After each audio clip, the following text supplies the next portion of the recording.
Good evening, good evening, good evening, everybody. How are you all doing today? It is a fantastic evening, and I'm hoping that you're all having a good time too. I've personally been stressing my ass off with this whole thing tomorrow, which I can finally talk about with everybody. Yes, I will be officially streaming on behalf of Square Enix and Crystal Dynamics tomorrow. The stream starts. We're basically piggybacking streamers. So Laurie, Gaming Mum Confessor, is going to start. And we're going to be playing the entirety of Tomb Raider 1 for basically... Oh, God. It's just such an exciting thing. So we're basically going to be starting off with one stream, and then they're going to raid the other one. And then we're each doing a section of the game.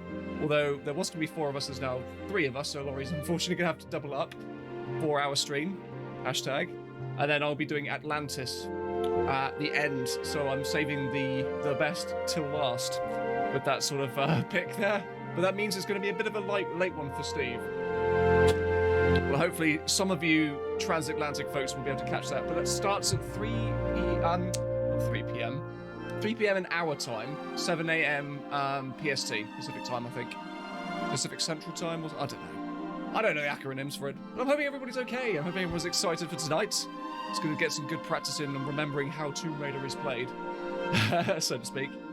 Well, who we got here? We got Rap Wins, PSX August, Angel Ash, Cyan Jin, Raider Mama, Tomb of Ash, Moon Spirit, Terranetta, Broken Martian, Jason Chester, Rexumaru, TARDIS Boy, thank you very much for the resub, by the way. I saw that when the intro was starting. Bridge NT, Perkin Warbex, thank you. Kier990, hello, welcome. Hope you're doing okay. Uncharted Raider, Dodgy Brummy. Who else have we got here? Am I missing a Verdalit? Welcome.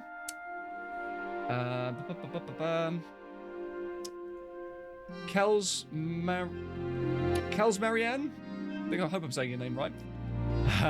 Chazanator, welcome. I'm thinking Mr. McSisterfister26. Interesting name. Finally glad I caught a stream. Cheers from New York City. Been there like once. I had a lovely time. I actually brought a drum kit out there. There was a music shop called Sam Ash Music. Don't know if you know it, but they had a Led Zeppelin acrylic see-through orange drum kit, and I bought that because it was cheaper to get it over there and shipped than it was to buy it in my own country. Back when I used to play music. Who else have we got here? I think that is everyone there. Oh, yes, Gimmick Guns. Welcome, our resident moderator for the evening. But yes, I am very, very much excited to be playing Tomb Raider on behalf of an official channel, which is going to be crazy. I'm also going to be joined by the community manager for Tomb Raider, Niha, as well on my particular segment. And then I got Megan Marie joining for, I believe, Laurie's going to be getting Megan Marie for her segment. And then we got a gentleman called Constantine from another Tomb Raider channel who's going to be he's going to be doing the Egypt section. So it's a lot to look forward to there. On the other hand, welcome, Kai-san. Sai-san, maybe? Music is very loud, okay, no problem. Turn it down just a smidge. I've got a ducking thing, so it hopefully just ducks down when I talk. RS Ray, welcome. Vic Viper, haven't seen you around for a while. Hope you're doing okay, buddy. Gemini Rebirth. Am I using... I don't know what that word is, patch, to play the Golden Mask. I'm using the autofix. Which is the one that you can see advertised on Steam. You can download it from there, and that's the version that I will be playing for tonight and have been playing since we did this last time. Newman Malik, welcome. Just downloaded and signed up to Twitch just for this. Thank you so much. It's great that I'm actually kind of bringing people to the Twitch platform with my streams. I would have thought actually Twitch has been around for so many years that it's just kind of one of those things that everybody has, but apparently not. So it's quite cool. Quite cool to find out about stuff like that. Yes, I have kind of got a bit of a curtains thing going on in my hair at the moment. What with lockdown and everything being in effect still, and hairdressers not opening until April in this country, it means that I'm having to sort of make do with what I've got. So I do apologise for my unkempt look.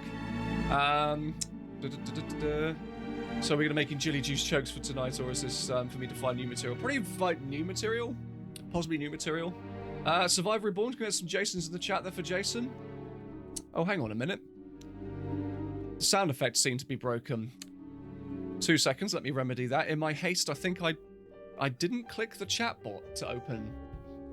Just give me 2 seconds. But I have been actually, it's been interesting because we've sort of been chatting with the guys from Crystal Dynamics yesterday and the other people that we've been streaming together with. And I think the setup was originally going to be that they were going to be on webcam, like a Zoom call with us, and we're going to have 2 webcams on one stream, but we changed it now so it's just 1 webcam. I'm pretty sure this is how it's going to go anyway. It could change. And then we're going to be sort of co-presenting with someone else as well there. So trying to work out stuff to do with the technical side of things has certainly been interesting. Okay. If anyone wants to give a few Jasons in the chat, I'd give them a go just to see if the chatbot is still working. Downit89, thank you very much for the bit. Yay, there we go. Sound effects are working. Fantastic. You deserve more followers and subs. Your content is unreal. Thank you so much, PSX. Yeah, if anyone has heard of Ink... There we go. Everyone's spamming them now. I think most people here have heard of Ink Ribbon Gaming, the YouTube channel that specializes in like Resident Evil content and sometimes Tomb Raider stuff. He's released recently released a video with him. Actually, once he sort of like he reached out to me to want to collaborate on making a video to do with the Game Boy Advance and Game Boy Color Tomb Raider games, and that released a couple days ago, or did it? Was it released yesterday, wasn't it? Yes, yesterday. Sorry, time is kind of blurring into one at the moment. So if you want to check that out, I strongly suggest it. The guy's a very good dude, and it's very kind of him to reach out to someone as small as me to collaborate with him. It was a lot of fun. It was a lot of fun working with someone. I've never actually had the opportunity to work at all with another channel. I've wanted to, with quite a few people, but just never came to pass. So it was quite an interesting time. As a lot shorter script than I'm used to. I can imagine. I can tell you that for free. Oh, you don't hear the sound effects on your end, right? Let me try that now. Let's see if I can unmute that. Be better. Jason. There we go. That should be better. Yes, I've basically having to reconfigure my OBS after testing because I've had to basically do test streams to another account that isn't like my one. Otherwise, everyone here would be thinking, "Oh, what are you playing?" and earwigging on that. So I couldn't quite be having that. So I've had to basically just I've had to turn things off. I've had to put other things to other things, and it's messed up a whole bunch of stuff. So if I have missed some things, like I'm remembering to unmute sound effects on my OBS, I do apologize. But hopefully we're all good now. Hopefully we're all good. The collab was great. You stole the show, honestly. Really? Thank you. The guy's got like humongous amount of subscribers. Well, compared to me, certainly. And he's like a really cool dude. And we're possibly going to be working again on something. So watch the space. But it'll be for my channel this time instead of his. So sorry I'm late. Just finished watching WandaVision. That show honestly has blown my mind. Not the I'm not gonna start talking about WandaVision and stuff on here just in case I accidentally spoil it for some people who are yet to catch up. But I'm looking forward to Friday's episode. The latest one. Oh, Angel Ash wants red. Okay, let's put some red. But yes, we're going to be carrying on with more Tomb Raider 2 Gold Edition. It's my first ever time playing the expansion, so it's all completely fresh. I have been going out of my way to collect all of the secrets. I'm on the 2nd level now. I've done the 1st level. I've gotten all the secrets on that. Thanks to a very generous couple of viewers from keeping me on the right track there. Yeah, very impressed so far. I'm having a great time. Madame Cat Socks. Fuming I missed the stream last time, so glad I can catch it this time. Love you, Steve. Thank you, Madame Cat Socks. I absolutely love the name. We have 2 cats of our own. And Cat Socks, I don't know. I mean, is that a thing? I know people like to dress up their pets and stuff, but cat socks? Is that something you can buy off Amazon? Get that on Prime delivery? Thank you very much to everyone who's been dropping bits and stuff and donating to what I call the Winston Freezer Fund. We're going to keep that old bastard nice and chilly throughout most of the evening, hopefully. We'll see. Daily Witty. Oh, hi. How you doing? Hey, Rap Wins, thank you very much for the sub there. 4 months on the trot as well. Thank you. Vic Viper says he's seen the video. I was kind of underwhelmed, to be honest. I kind of wish you guys did delve into more detail, but you were restricted to a very tight format. It's his style. I mean, I personally would have loved to have delved into my usual way of doing things with those games, But I understand with the multitude of different games and ports that he wanted to cover in that video that he wanted to keep it quite brief, which is fair enough. Not everyone has the patience to do as deep of a dive into certain subjects like I do, and it's a lot of work. So I can understand why he wanted to keep it simple for him, or just go with whatever works for him. It seems to be working quite nicely. What have we got here? Jackhammers. Are you going to join the live stream tomorrow, Laurie? Yes, of course. I'm not going to be joining it with her. I'm not going to be chatting with her.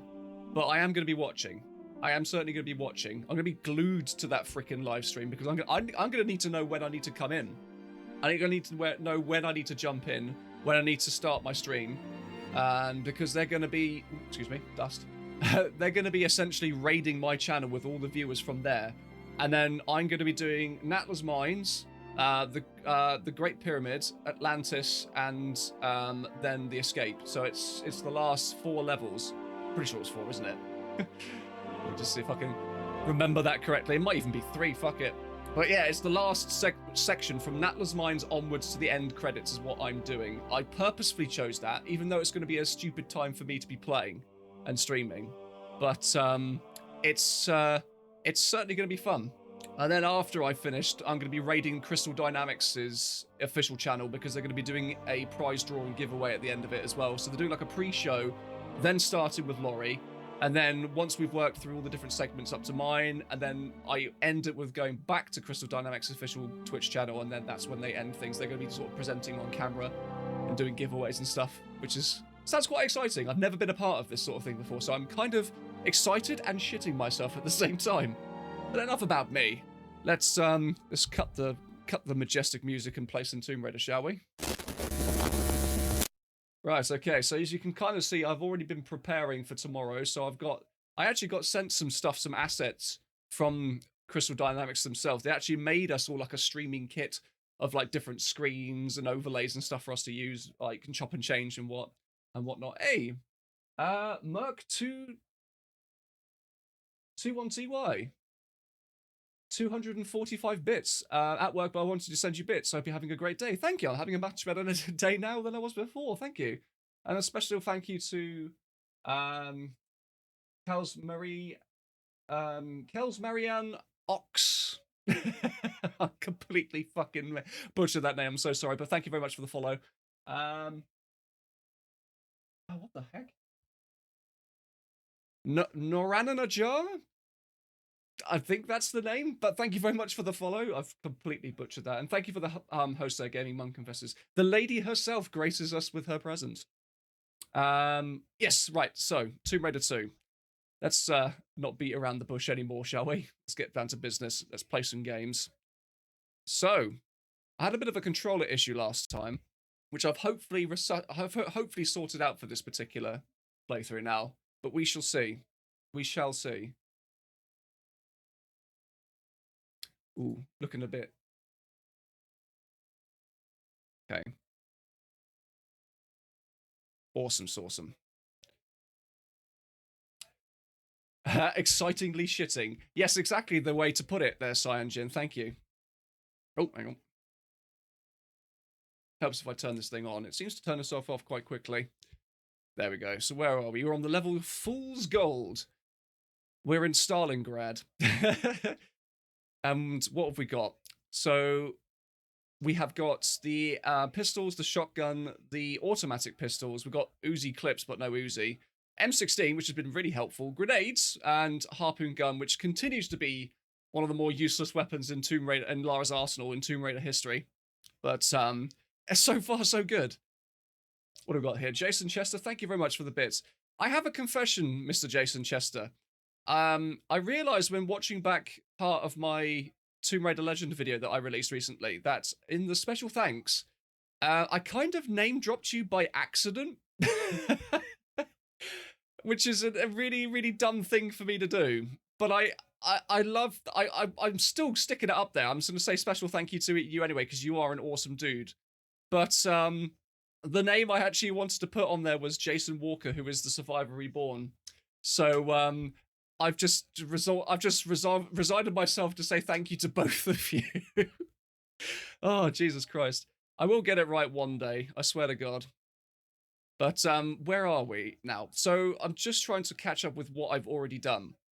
I feel like I've got one secret already, I think. Oh, hang on. Desktop audio. There we go. If I just do that, boost it up a bit. There we go. Jason! I'm honoured to have been a part of the special thanks list. Seeing you and Gaming One Confessors play Tomb Raider 2 has really made me want to play it. I have it on my iPad, but for some reason it doesn't work anymore. Oh no. I know they took it down. The ports for iOS and Android got taken down. And there was a whole hoo-ha about why it was done. But, ooh. Okay. Maybe if I pull this lever. Pull the lever, Lara.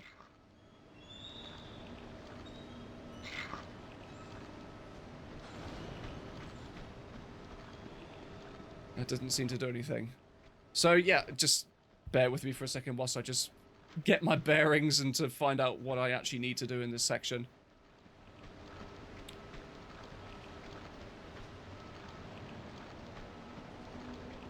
But yeah, you should definitely pick up Tomb Raider 2. Like, if this isn't like my videos have taught, I'm sort of trying to get any message across in my videos is that like just pick up the classics in any way that you can and replay them, because they do deserve to be played, and they do deserve to be re-released. I will subtly jab at them whilst I'm streaming that that's something that they need to do. But it's something that I think it's a little bit unfair to a certain degree that you've got. Oh, I could just shoot these out.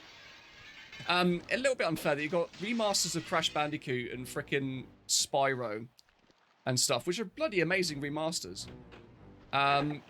But it would just be really cool to see any kind of update to this, or a way to play it on a modern system. It doesn't even have to be that outlandish of a remake or a remaster, sorry. It just needs to be something along the lines of like what Open Lara is doing, just on a grander scale.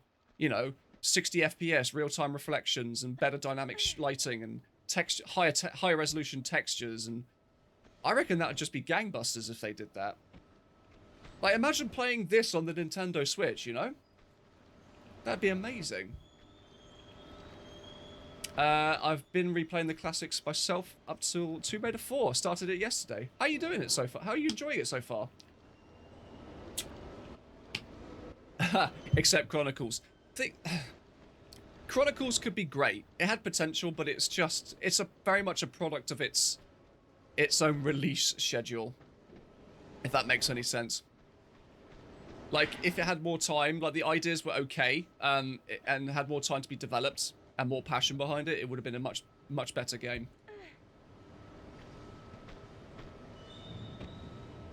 We are listening, Steve, as you well know. Well, yeah, I certainly know that you're listening now that I've actually had, like, Crystal frickin' Dynamics reach out to me.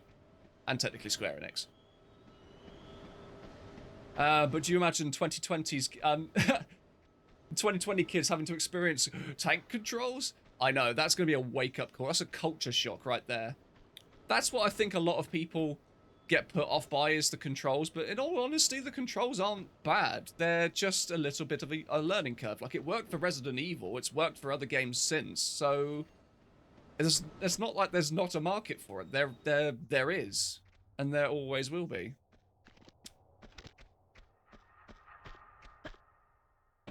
I remember being out here. Let's go and explore upstairs. Well, I say upstairs, on the rooftops. I've also been, since watching, I've been playing way more custom levels, seeing the community creativity on display. Yes, and now that I've actually played through Mists of Avalon again to get footage. I actually went back and I got all of the iron crosses to get the secret item at the end. So it'd be interesting to see how that ties into the sequel. I'm very excited to actually be covering those levels and those custom maps and stuff in a new series, which means that when I actually do finish this whole streaming, that once my focus has shifted to not doing the live stream event tomorrow, I can begin actually scripting something to do with that. The sort of working title at the moment for the show is TRL Vision, like, so it's like television but Trellevision sort of thing, you know, bad puns and all that sort of jazz. So it's just whether or not I want to go with that, or whether or not there's any other suggestions that people might have. I'm all ears, basically.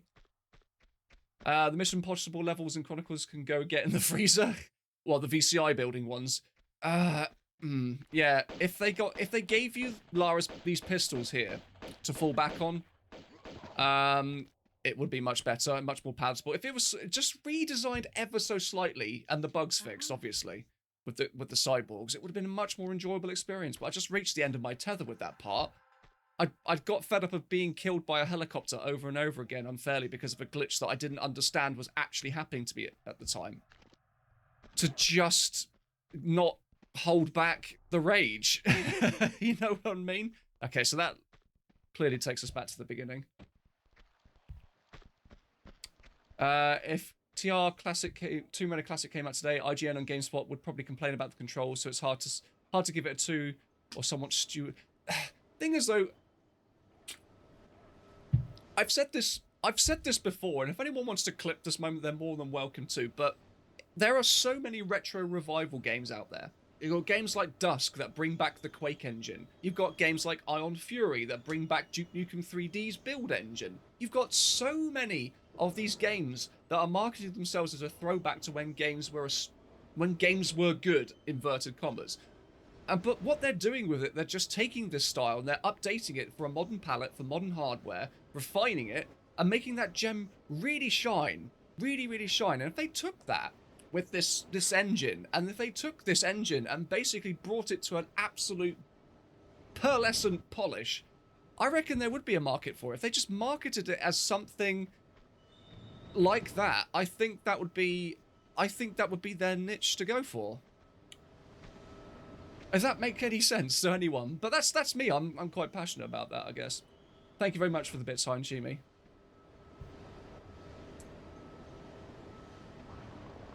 They were the least finished levels. It does show, Tomb of Ash. It does show that they were the least finished of all the levels from Tomb Raider Chronicles, which is a shame. Which is a shame. Yeah, I know that it's one of your favourites, Ash. You did say on your rather open and vulnerable vlog that you were saying about how Chronicles was the first one that got you into the series, which is quite impressive, really, in the grand scheme of things. But I'm glad that game introduced you to the series. And you actually managed to find some positive from it that actually managed to hook you out of or wherever you felt like you were in at the time. The surprise motherfucker spider that drags you into its lair and that one cutscene that just kills you. Yeah, that was Mr. Avalon, wasn't it? Yeah, that you walk past a cave that didn't have anything before, then all of a sudden Lara just gets incapacitated and dragged into it by a gigantic spider that just so happens to have a lair underneath Croft fucking Manor. That's by the by. GameSpot actually gave the new Ghosts and Goblins game a 4 because they moaned it was too... Oh, fucking hell. This is why I don't trust modern journalism anymore, because it is just... They don't get it. They don't get the market for those types of games. They're not necessarily for the modern gamer. They're not necessarily to be, like, up to the AAA sort of standards. They're there to satisfy a certain taste. And if they I think it should be judged on whether or not that basically was successful or not. Rather than it actually being like, oh, it's too hard for me, so therefore I'm going to give it a shit score regardless. Because despite my thoughts and feelings towards certain elements of Tomb Raider 4, I have a lot of respect for Tomb Raider 4 and what it tried to do. And what it does well, it does do quite well. But what it does badly, I find to be pretty hard to overlook. But it doesn't necessarily mean it's a bad game. I had some issues with it. But I respect the fuck out of it because of what it tried to do. And if people really enjoyed that game, clearly a lot of people do, more power to them. Fuck it. Oh, hello. Got part of a computer in here. I think about if they'd done the same with Spyro, it was exactly the same engine, the graphics were just overhauled. Honestly, the same could work with the classics engines. Yeah. Yeah, review scores... This is why I don't really... There's a couple of channels that I actually pay attention to for review scores.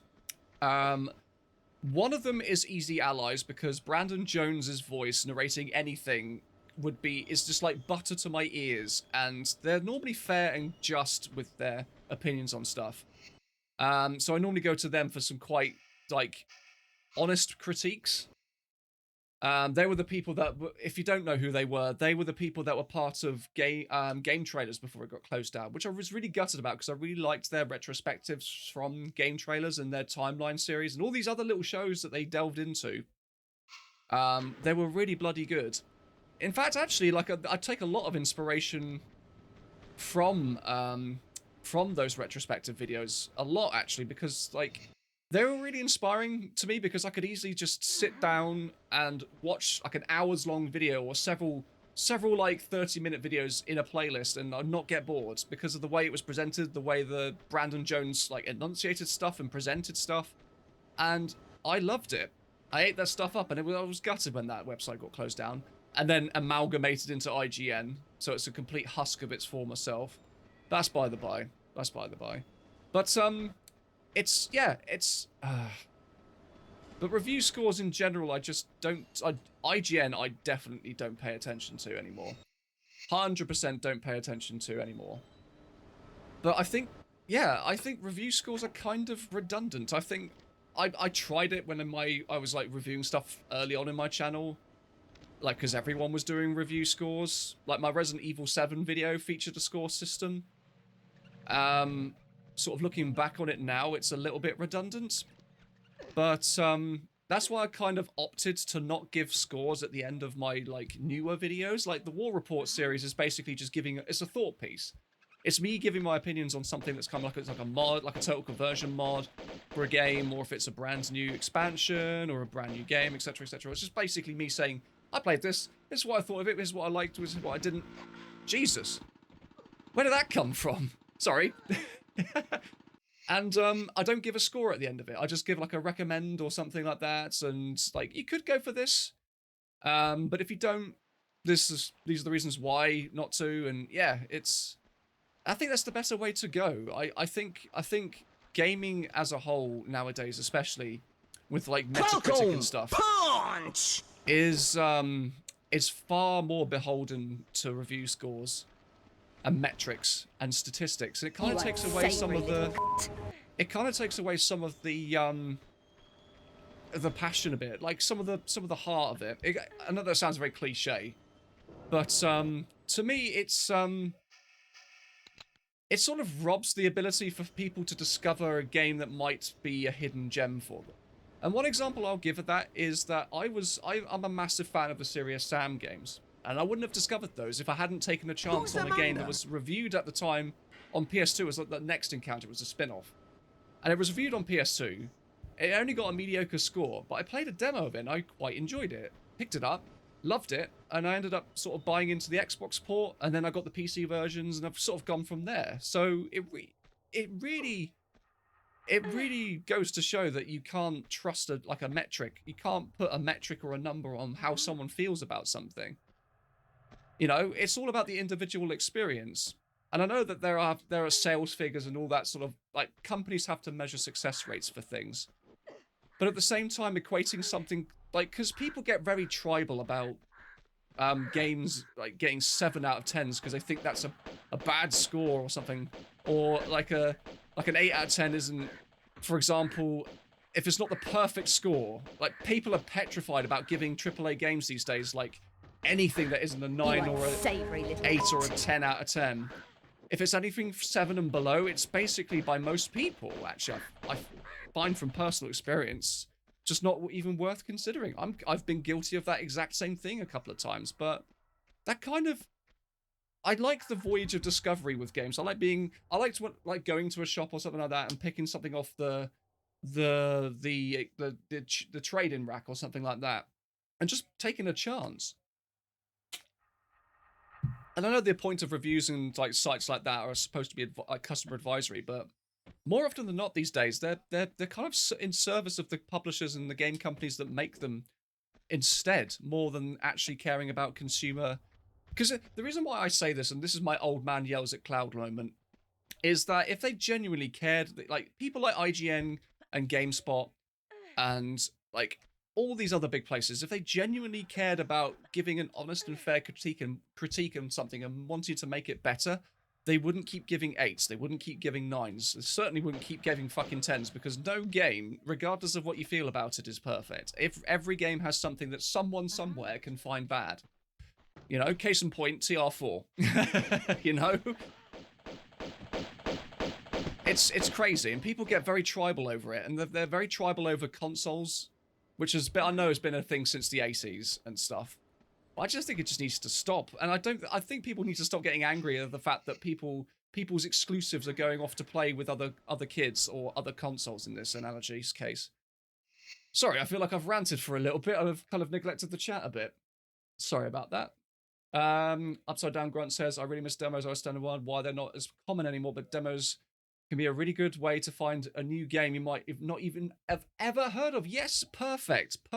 Because everyone remembers getting a magazine, going home, like going to a newsagent or whatever, getting a magazine, and like it came with a demo disc, and you pop that demo disc in, and the amount of games that I'd never even heard of on those demo discs that I got a chance to play and then got interested in because of it was like exponential. Like, imagine putting a game like Abe's Odyssey on a shelf in this day and age without any kind of hype surrounding it at all, and just expecting people like the original Abe's Odyssey. I'm not talking like New and Tasty or whenever that's coming out, or Soulstorm. Soulstorm. But you know what I mean? Like, what's the betting that wouldn't have been as much of a cult classical beloved as it is today? If it didn't have a demo, if it didn't have any kind of like way for people to sort of try before you buy. And like Nintendo is like, as much as they're doing dumb things, one thing they are actually doing that's quite well is they are actually making demos for people to play. Like most of the stuff in the Nintendo, quite a lot of the stuff in the Nintendo Directs, they normally say, oh, you can try the game today in our eShop or something like that. And I'm thinking, so that's pretty cool. Like, Nintendo might be completely backwards on, like, not having a like dedicated service for Super Smash Brothers. They're the biggest fighting game, arguably, in the world. And other things, like, stupid shit to do with, like, closing fan games and DMCAing charity events for custom Joy-Con. You know, you've heard the stories, but it's... One thing that they do right is it's stuff like that, and I think like Microsoft and Sony need to take a few pages out of their book. In that regards. Oh, thank you very much. I'm gonna redeem the stretch and not make a funny face this time that you can screen capture. Oh, but does that make any sense to anyone? I feel like I'm yelling into the void a little bit, but I hope that resonates with a few people. By the looks of the chat there, it looks like some of you guys have gotten the similar wavelength that I was going for, which is cool. I don't go by Metacritic or any of that rubbish. I only judge by myself. I liked a lot of games that people slandered upon release. I love The Last of Us 2, and yes, I liked even Cyberpunk, but yes, I can admit that I have problems with it. Gaming is like food. You never know until you try. Very good analogy. But yes, like, I don't buy into the whole zeitgeist surrounding, like, games like The Last of Us Part 2 and Cyberpunk. If I'm perfectly honest, I can't be doing with it. I'm one of those people where, like, I will play it for myself in my own fucking time, not when pop culture dictates. And then I will decide whether or not I think it's worth it. Like, Cyberpunk, I'm waiting to play when it's fucking fixed. That's the main thing. Because Cyberpunk is just so broken. They're not having a good time either with that, are they? With their source code for it being sold on the dark web, as they call it. Oh, Broken Martian wants to redeem a save. Thank you. I will save my game. Thank you very much. Terran Ultra, thank you very much for the 100 bits. Really enjoyed your Tomb Raider retrospective, so much so that I went back and finished Tomb Raider 1. Something that my 7-year-old self was never able to do. That's fantastic news. I'm glad that I was able to inspire you to complete that game. It's still one of my favorite Tomb Raiders. Like, there's nothing really has matched the atmosphere of that game, you know? Right, this is gonna be where I'm gonna get run over by a freaking snowmobile in a minute, isn't it? So I'm gonna stay up on the high ground. Unfriended dark web. Oh Jesus, is that like a horror film title or something? Film journalism is the worst when it comes to peeps putting much more stake in reviews. Oh my god, this film was objectively bad because it got 40% on Rotten Tomatoes. Yeah, exactly. Rotten Tomatoes I don't pay attention to. The only people that I pay attention to with any kind of film critique are like other YouTubers that have got like decent critiques, able to back up their arguments and actually present something coherent and explain why certain parts of it make sense. You know, the average Joes. You know, the people that are just like you and me that sit down in a cinema and think to themselves like, yeah, that was alright. You know, or yeah, that was bad and I didn't like these parts. But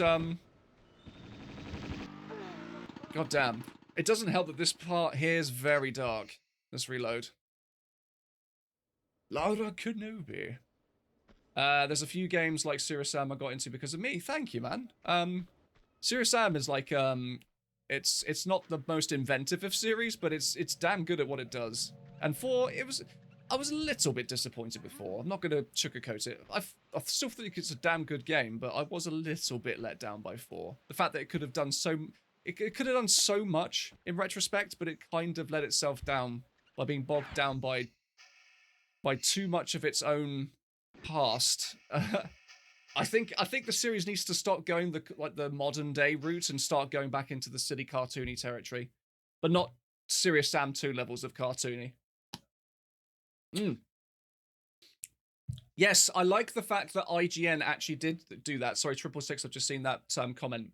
IGN basically copy and pasted their review for FIFA 20 on the Switch because basically they copied and pasted the entire game from last year and called it FIFA 2021.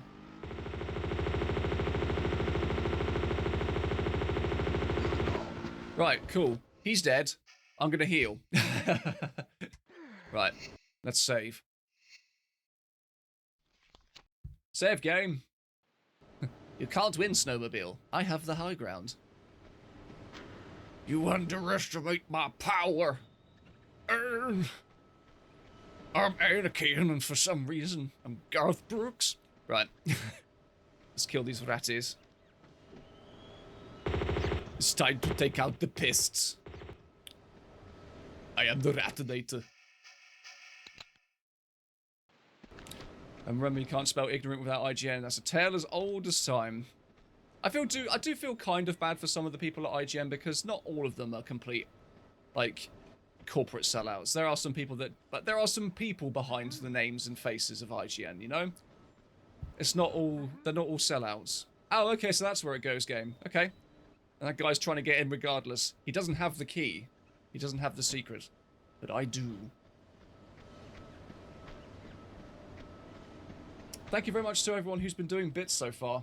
Yeah, YouTubers are a lot better at comparing companies like IGN. Yes, yes they are. I trust their opinions more than someone that sort of like answers to a sponsor or a publisher or something, you know?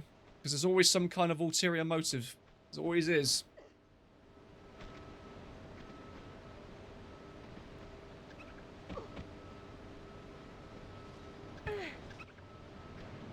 This area being dark is a sign of things to come. Do you mean this game's actually going to force me to use flares when I didn't use flares at all in my entire playthrough of Tomb Raider 2 Vanilla? That's pretty mad. I'm looking forward to this then, if it's actually going to make me have to think. You were my brother, Snowspeeder! I loved you!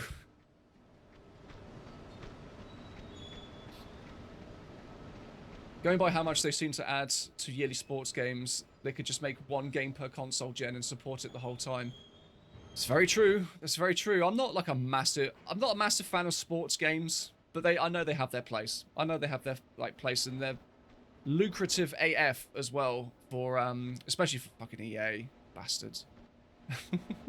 But I don't know. I just do think they don't innovate enough to justify charging $60 every year when a new entry comes around. Ah, thank you very much for the host there, Red. Thank you. Yeah, thank you very much. Good doggy. Right, I need to find where these secrets are. Am I missing one? Am I near one? Does anyone in the chat want to throw me a freaking bone here, Scotty-Doo?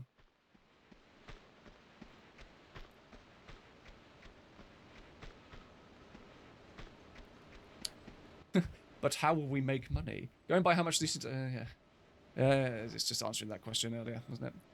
We've got to have money. Oh, M16 ammunition.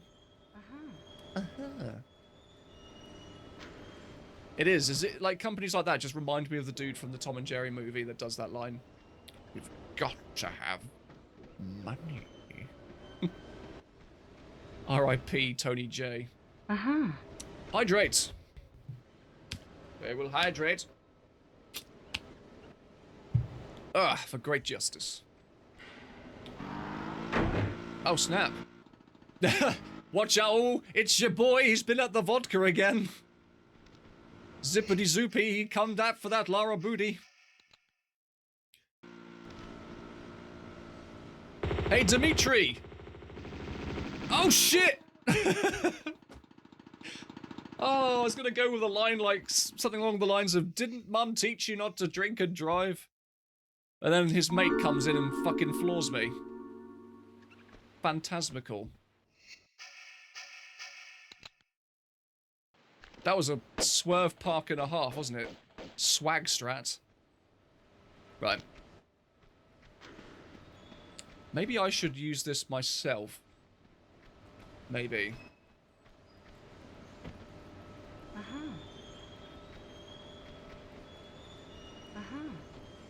There he is, desperately trying to get through a closed door by walking into it. Bless him.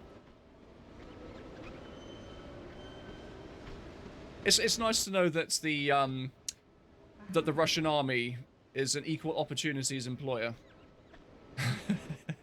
Really, anyone can become a part of the KGB.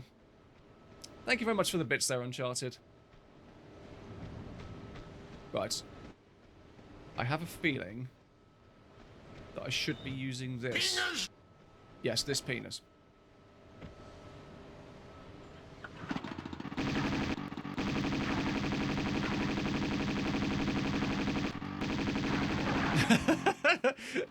That poor guy was just doing his job. He just came in here and was just like, excuse me, ma'am, you can't be in here. Oh, Jesus! Right, now I can't see. Right. Gunfire, light my way! Oh, Dimitri's been at the potato vodka again. One of you guys. Johnny Tapia, kill that motherfucker. Oh, shit. Well. You unsavory little that happened. Okay. Maybe Laura needs to stop with the potato vodka. Challenge Steve. You're what? For the rest of the stream, you must call Skidoo's my penis. Oh, God, really? You drive a hard bargain there, Cyan Jim. Thank you very much for the clip there. For leaked CIA communist maneuvers. CIA? I think you got the wrong continent secret organization there.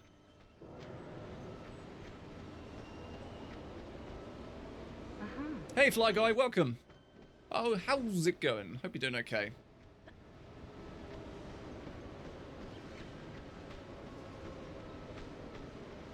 Okay, let's mount my penis.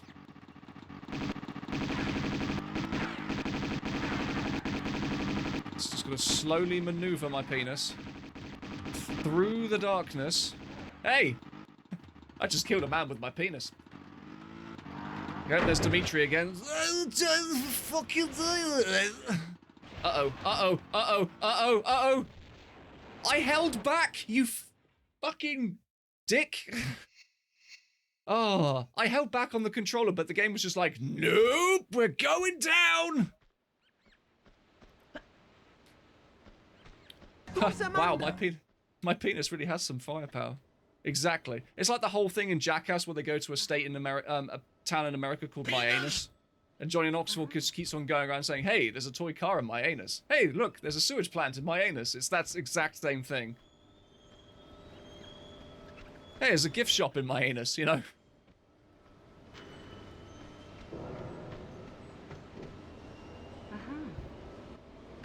Don't vodka and drive. Thank you very much for the clip there, second bout. Right, it's time to board my penis and ride it to victory. I love the fact that it just literally has the touch of death. So I could just park it, and there we go. He dead. He dead now. His family will be notified via mail. Dude, you should save. Yes, maybe I should. Ginny my lamps. I'll just wait for the Mr. Congo man to beat the drum. Now, where is that frickin' health kit? Thank you. There we go. Thank you very much for the bits, Hi and Chimi. Right, so let's save. Actually, let's take a note from his leaf. That's how it's said, isn't it?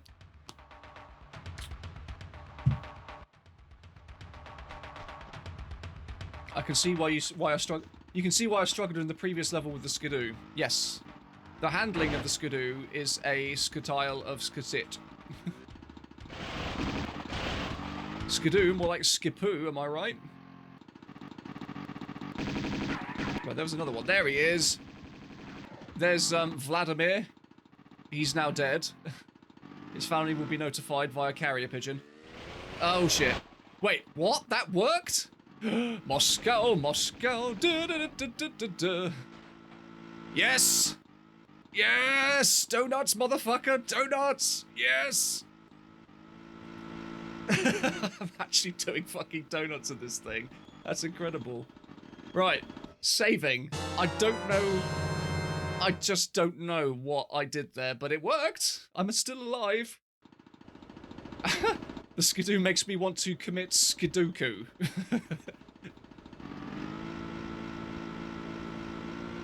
Sorry, Fido. Oh, this has turned into Grand Theft Raider, hasn't it?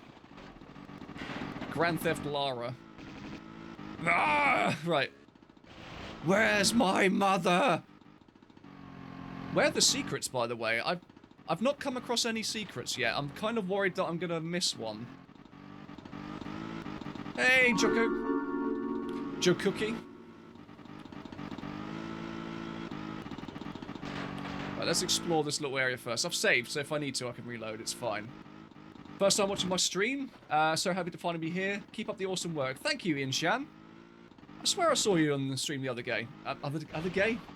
What am I, Jeff Keighley? Other day. Thank you. If anyone knows what that reference is, then you're the real MVPs. Ooh, okay.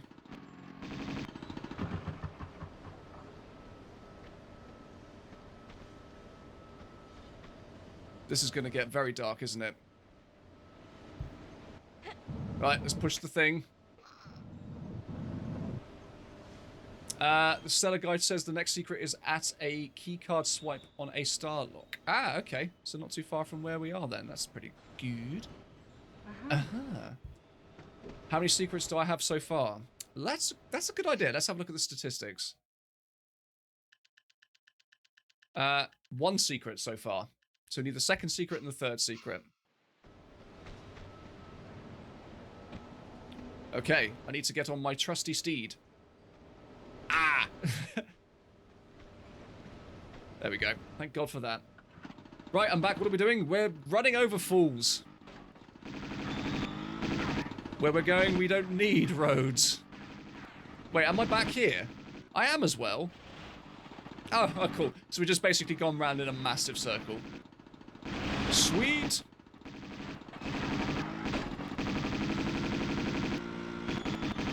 Says the secret is the other end of the open area outside this dark place. Right. Okie dokie. Thank you very much for the bits there, Hi and Chibi. So we got 189 on the Winston Freezer Fund.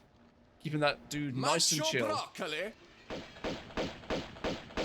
Good sir, what have you done to these windows? They were communist Soviet windows. How dare you? Priceless No. artifacts. It's part of the Jeremy Corbyn collection. I think you're supposed to pull off that lamp. Pull off that lamp? What do I look like? Some kind of common hooker? How dare you, good sir? You dishonor me with such things. Jump, not lamp. All right. Pull off that jump. And sploosh. No. Ah, I am going to pull off this thing, though. Well, hey.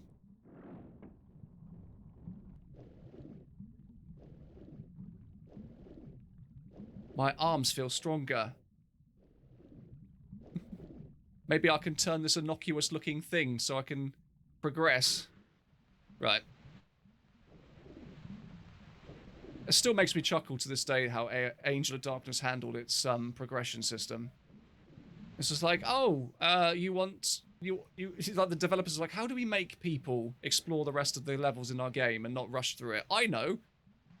Let's make it so she can't turn a valve wheel until she's pulled something else to arbitrarily make it so her biceps have the capability to turn things now, you know? It's quite funny. Hey, Laurie, thank you very much for the 11 Corgo bits. Thank you. Suggestive Gaming has gifted another to the Chazinator. Welcome to the War Clan, Chazinator. Thank you, Stalin. Right. Stalin for time, I see. Right, so where am I now? What was the point of me doing this?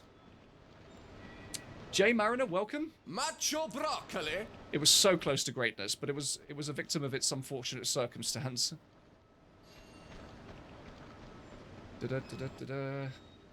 Hey, Elwood Brown, I'm doing not too bad myself. Not too bad, my friend. How about yourself? Excuse me, Mr. and Mrs. Stalin. Yeah, what was the point of me? Oh, I guess it was just for me to get out again. But why? I'm sure we'll work it out. Shouldn't you go where the dude was shooting where there were stars? Yeah, I know. I will do eventually. But I'm just exploring here first. Just to see where it takes me. Then I will get to your star door. Okay. Nope. So, it's not that smart to let me just climb up from there. How dare I assume such things? Oh, shit! That's why there's water there. It's fucking Pyro from TF2 there. In that case, let's introduce him to old Painless here. Motherfucker. I'll tell you what, though. I think I will actually use the harpoon gun. Because it's the only weapon that you can use whilst you're floating about. Where are you? Come here. Here, fly me, fly me, fly me, fly me. I know, 7 harpoons are going to do jack shit, but it will hopefully annoy him. At least that's what I'm hoping, at least. You unsavory little... Oh no, there he is.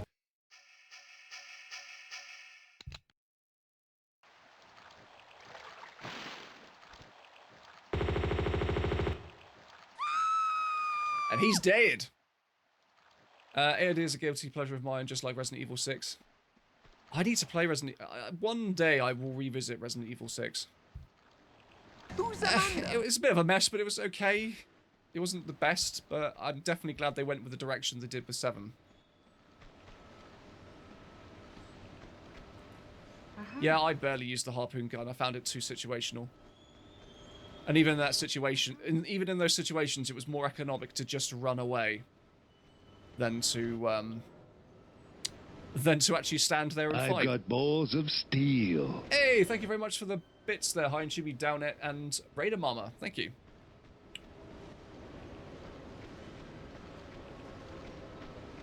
Okay.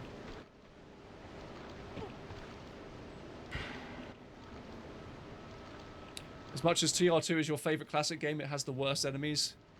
I mean, they're not great. They're not the worst. But they are a bit unbalanced at times. Bit brutal. Oh, suggested gaming getting his balls out. Naughty, naughty. Right, can I move this? I can.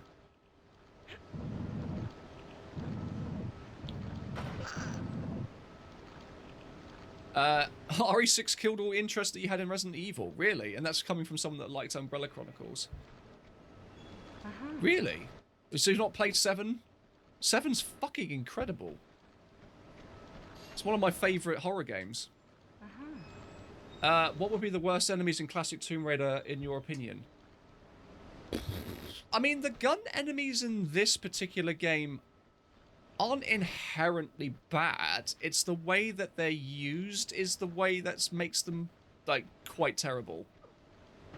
But I actually think the worst in terms of actually being able to deal with them effectively, I would actually have to go with the Atlanteans. You know, as much as I love the Explodey boys, I would actually have to go with the Atlanteans. Because they run around you so fucking fast that they can overwhelm you pretty quickly, pretty easily. And then they have the good graces to explode when they die, which also adds an extra layer of fuck you to them. But if I think of anything else, nothing's really jumping out at me at the top of my head. If I think of anything else, I'll certainly let you know. But I think the Atlanteans to me stand out as an enemy that's like, they can be quite difficult to fight, especially when they're in mummy form and you're in Egypt, and like the rooms you have to fight them in are often quite tiny. I love the designs. Don't get me wrong, the flamethrower, yeah, the flamethrower guys, if you're not near a pool of water, you're fucked. That's quite bad. But the Atlanteans, I love the designs, and they're goofy little fuckers, but my god, are they annoying sometimes. Oh shit. So we've got Uncharted Raider there, who has gifted 10 gift subs to the channel. Thank you so goddamn much. And welcome back, returning members, to the Warr clan. Enjoy your stay. Right, so now I'm going to go back, going to get my trusty steed and going to go back to that door. I'm actually going to save, just so I don't have to backtrack again. Sav. Santa Raider strikes again. Yeah, she does catch fire quite quickly, doesn't she? I think it actually would have been quite a good way to combat being on fire. A good way to combat being on fire probably to me would have been just spamming the roll button over and over again to sort of like put the flames out that way, because that's kind of what you have to do in real life in some situations. Just like literally just roll around until someone puts a blanket on you, just like starve the oxygen in the flames to then put them out. But yeah, just relying on water is a bit annoying.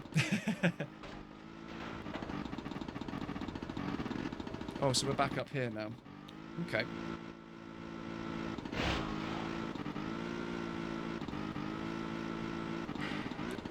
Yeah, Torso Boy has a name now, doesn't he? He's called Adam, which I found quite funny. In Japan, he was apparently referred to as the abortion, which I can understand why people would want to change that, because it's pretty graphic. But that's what he was, technically. I didn't even realise he was called the abortion officially. I was just referred to him as the Torso Boss. But him called Adam is just like, whilst I get the biblical reference, Adam and Eve, you know, God's first creation. It's just funny. I just want him to wear a name tag now saying, "Hi, my name is Adam. Ask me about Atlanteing or something." Aining speech. Don't start with that. I will start with that. Thank you. Thank you very much. Oh. Why did it show a picture of Joseph Stalin? Was this like a communist door? What? I'm very confused. Just walk through a door. Secret Stalin! Oh, you got a lead pipe, have you? Well, let me just introduce you to Mr. Smith and Wesson here.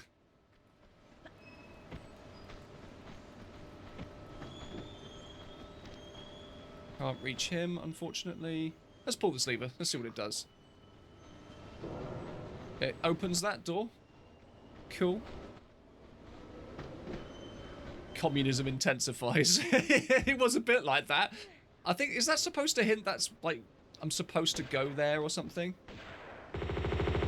Like for a secret, maybe? Ah, yes. Extra communism. On the other hand, thank you very much for the bits. First bits from the channel to the channel from me. Can't wait for my Tomb Raider 25 stream. Yes, tomorrow's going to be an interesting day. Very, very excited for that. Very excited. Right, let's go find Mr. Stalin then. See what the fuck that camera cutaway was all about. So it was this thing, wasn't it?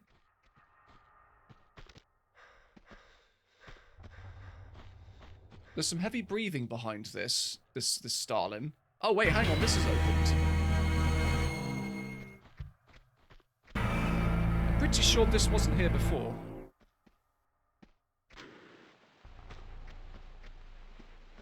Moscow, Moscow, I'm in front of a giant fan. I am not a lover of spam. La la la la la. Hey. Perhaps Stalin has spawned in. Stalin has entered the battle. Like a fucking Smash Brothers thing. Oh shit, sorry. Down, doggy.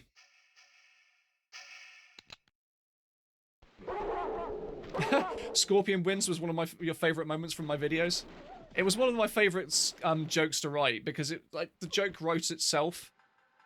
More often than anything else that I've done, I like the ones that do tend to sort of like do the heavy lifting for me. And it's just the fact that glitch just happened to be a scorpion that killed me for no reason. I thought, you know what? Mortal Kombat reference. Done. Done and dusted.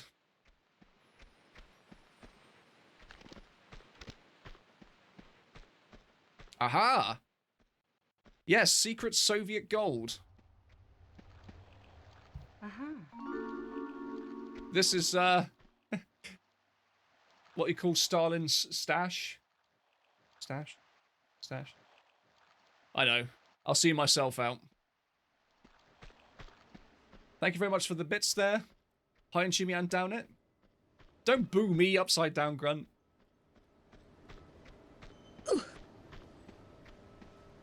Moscow.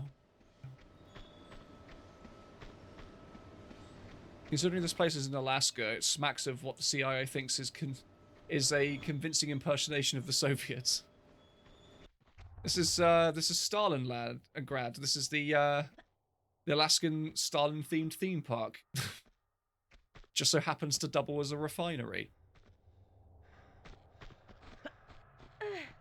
The next secret isn't until the very end of the level. Right. Awesome. Just taking my cocodamol, so apologies if I go a bit loopy. Mate, we're already here. It's fine. Take all the fucking cocodamol you need to get through this. Hey, thank you very much for the resub there, Pause Break. You're on an 11-month streak there, bud. You're nearly a whole year. You're nearly a 1-year-old person, boy. Thank you, man. I really appreciate the support, dude. And welcome. Hope you're doing okay.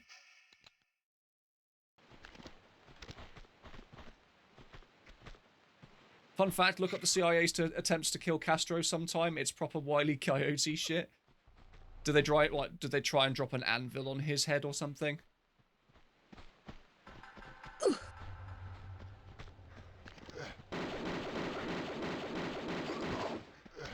Ah, yes, Alaska. The place that has naturally growing and spawning men with pipes in their hands. This is their natural habitat, everybody. This is where they go. They're born, they live, they die. And sometimes they're hired by Italian gangsters that may or may not be called Macho Broccoli. What the feck? Ah, exploding boulders, my favourite. I keep forgetting that this Tomb Raider 2 is alright. It's a good game. But my good god, does it like to rely on boulders for things a lot of the time. Fuck me. Keep rolling, rolling, rolling, rolling.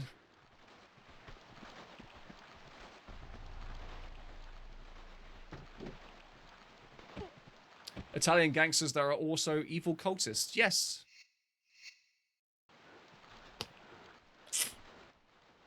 Right. Oh no, not broccoli. Not him. My greatest of all enemies.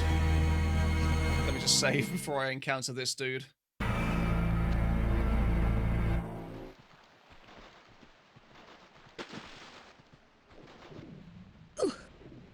My goal in life now is to get Macho Broccoli into the to the Lara Croft multiverse that Crystal Dynamics seem to be creating now. Well, I say Crystal Dynamics, it's mostly Square and Eidos now, isn't it? Let's face it.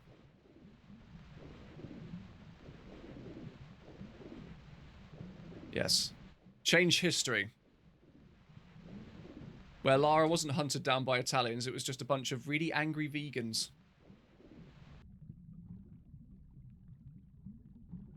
Wait, why is there fire underwater? This doesn't make sense. It's fire! That doesn't work, game! Do you not know how to physic?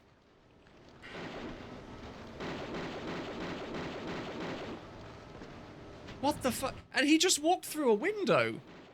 Am I just seeing that? Did he walk through that thing and then come around to get me? Yeah, I need to make a death beat at some part, don't I? Thermite can burn underwater. Oh shit. It's almost like the people in the chat there just preempted my own demise there with the spawning of that drama emoji. Emoji sound command.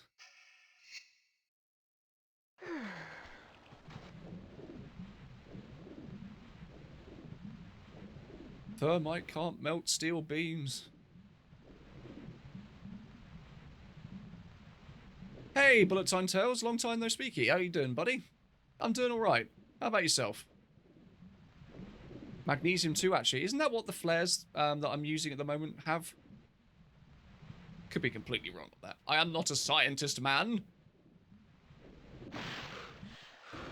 Hey, Raider Mama, thank you very much for the cheer.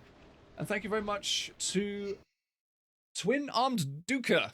Thank you very much for the follow.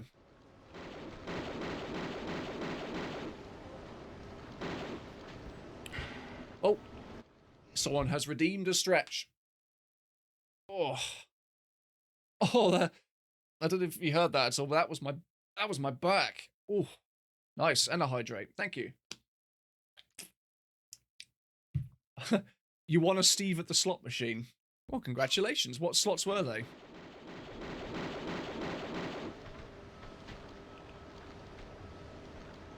Yeah, I love how they throw their arms up when you kill them too. It's just kind of like, whatever. Fuck it. Isn't magnesium used in flashbangs? Possibly. I'm not a scientist, man! Uh-oh. Wait, what the? Yeah, so if I got caught on fire, I think rolling about 3 times there would have been a great mechanic to have to put the fire out, but nope. If you burn, you die.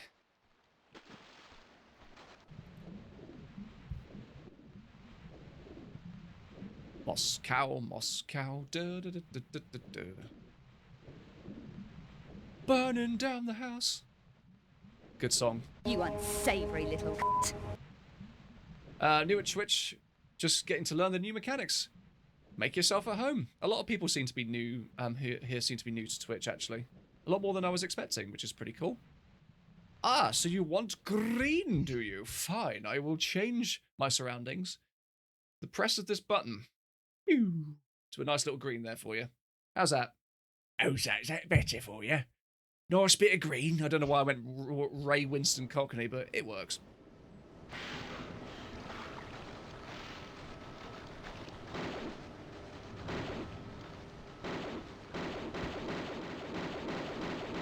For extra levels, they're pretty pretty. Pretty well made, despite the reused assets. Yeah, they're not too bad. That's why I'd like it if they did re-release these games for like modern consoles. That I'd like the gold version, the gold levels to be packaged in some capacity. I'll just stand here. Oh, fuck you, game. Fuck you and everything in your fucking itinerary. God, that wasn't a flame. That was just like the pre-cum of flames, you know? It's just like, it was just fucking 2 pumps and a squirt of a flame. That shouldn't have killed me.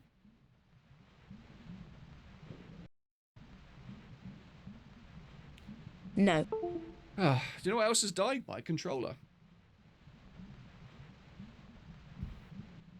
There we go. Got my controller back. Just like Stella, I got my groove back. Again! Another line from me, yes. I come up with all sorts of things. Get used to the Steveisms whilst you're here. They're not going to be as Stevie come tomorrow.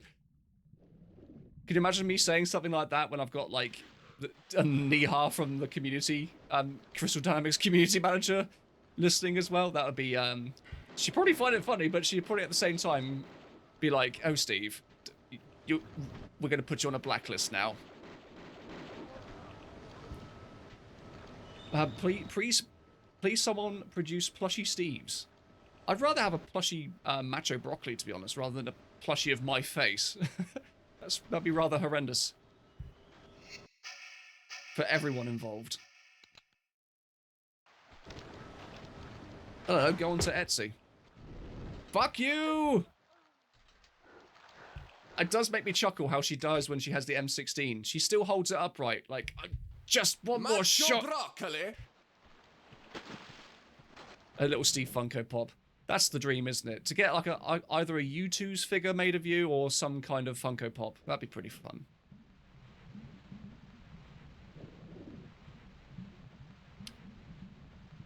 They asked you for a reason, right? Yeah. Yeah. But at the same time, I don't know how many people are going to be watching. A lot more than I'm possibly ever going to be used to or anticipating. So I've got to make sure I'm on my relative good behavior. You know, I'm going to be still keeping the F-bombs and the swearing to a minimum. Just generally being less crass than I normally am. But still as entertaining. This is what I'm getting out of my system now.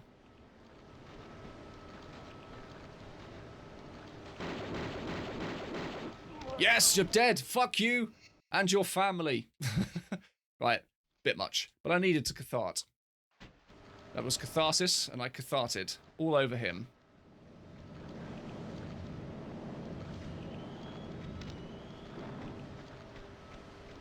I catharted in his face. How much mileage have I got out of that, do you reckon? Okay, anything in here? No. Hey, Vic Viper, thank you very much for the pre-cum of flames clip. Thank you. I always watch all of the clips that people do make. I watch the streams back, I watch the clips back, and it's both so I can enjoy what moments it is that you like to see of me in streams, and also so I can learn from previous errors that I might have made, like with sound levels and things like that. So, yeah, keep them coming. I love them. Thank you so much. Like, it's an absolute privilege and honor to be able to sort of like sit here and play games for your entertainment. So thank you very much for allowing me to do that. And I'm hoping that everyone's keeping safe during this whole COVID nightmare, which will hopefully be over relatively soon. Oh no, they got Skelly Bob. He was my friend, my closest of all skeleton friends. Uh-oh. Well, it's time to join them now, I guess. Whoops. I don't know why he's flashing. It's just maybe a side effect of the lighting from the flare, perhaps?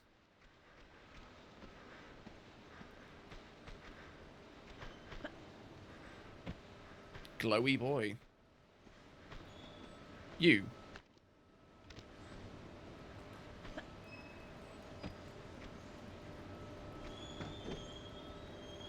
Ooh! Ooh! Ooh! Thing! It's the skull of Sir Dan Fortescue.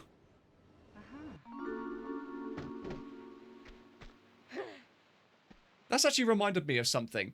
Anyone here ever watch a channel called What Culture? They do like top 10s and stuff like that.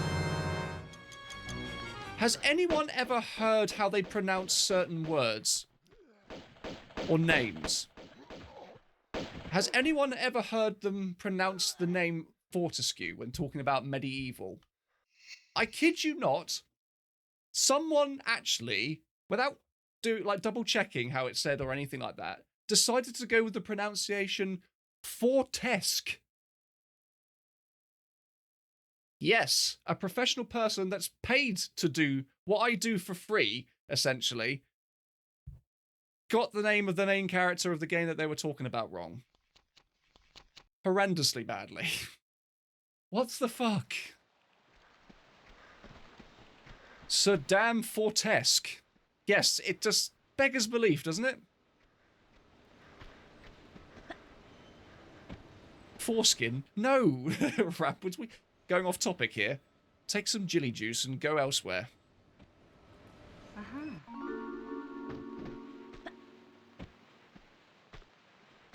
Yeah, and that's not the only thing they did. In one of the recent countdowns that I saw about, like... The countdown was about... What was it? I'm going to go off on a bit of a tangent here. But the countdown was to do with, like, really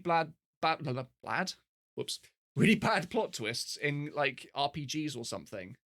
And they were talking about Final Fantasy X's, like, twist that's, like, Tidus isn't real and stuff like that. At least I thought that that's what they were going to talk about. They started off describing characters in this particular entry. It was number 8 in their countdown, I think. And they started off talking about Tidus and the fact that he's a Blitzball player and stuff like that and stuff from 10. And then they hard right turned to then imply that there was a particular plot moment involving an orphanage and how every member of the orphanage just forgot that they were a member of the orphanage, which happened to be all of the main characters in the game. And I think anyone here who has played Final Fantasy VIII will already be clued up on this and what is actually wrong with this picture. But they basically melded the world from one Final Fantasy game and the plot twist, the bad plot twist from a completely unrelated Final Fantasy game with different characters entirely, and then just melded it into one. And this coming from someone who wrote this list, who's apparently played FF10 and FF8 several times, and just put it down to, I was just a bit tired and, you know, having a bit of a rough day sort of thing. That type of post. And I'm thinking, man, you get paid for this fucking shit. I do stuff on, like loads of people, including people like myself, do the stuff for practically free and do more bloody research and put more bloody care into making sure that they get all these details right so they don't look like a twat. And these people are just basically given a free pass to be able to just get away with doing it and be like, oh, sorry, guys. Like, fucking really? I actually commented. It was the first time that actually got me so fucking pissed off that I actually left a shitty comment. And I don't do that. I don't condone doing that normally. But these people were paid professionals. For fuck's sake. Paid professionals for a channel that's got like hundreds upon hundreds of thousands of subscribers and stuff and a wide reach. And to get facts so pissingly blatantly wrong, it really boils my piss. You know? God damn. That'd be like if I just turned up to my Angel of Darkness video and be like, oh yeah, I really didn't like the part where Lara went to the Louvre and then all of a sudden a massive torso beast hatched from one of the art galleries and then I had to fight it on a gigantic fleshy platform and escape a fucking exploding pyramid. People would rightly be like, what the fuck are you smoking, you twat? They wouldn't be like, oh, that's no right. I wouldn't put it down to like, oh, I'm just having an off day, that I didn't bother to actually go through my research notes, look at the games that I was talking about, painstakingly analyze them to a point where I actually knew them almost verbatim, and then to basically sort of like then just commit to paper, or digital paper in this case, the words that I will be saying to the public as fact.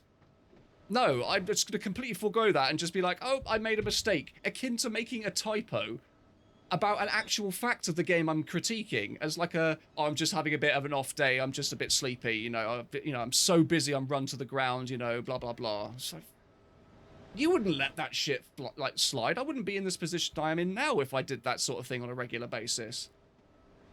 And I am ranting. I am sorry that I am ranting. And yes, like, there are working professionals that do burn themselves out quite frequently, and I don't want to slag them off on a personal level, but it's just a professional level that just makes me question them and think, what the fuck are you on?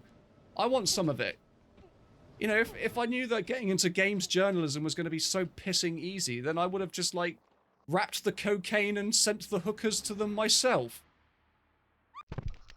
And I died. After all that. Oh, dear. Sorry. Sorry. Less anger. And more tombing.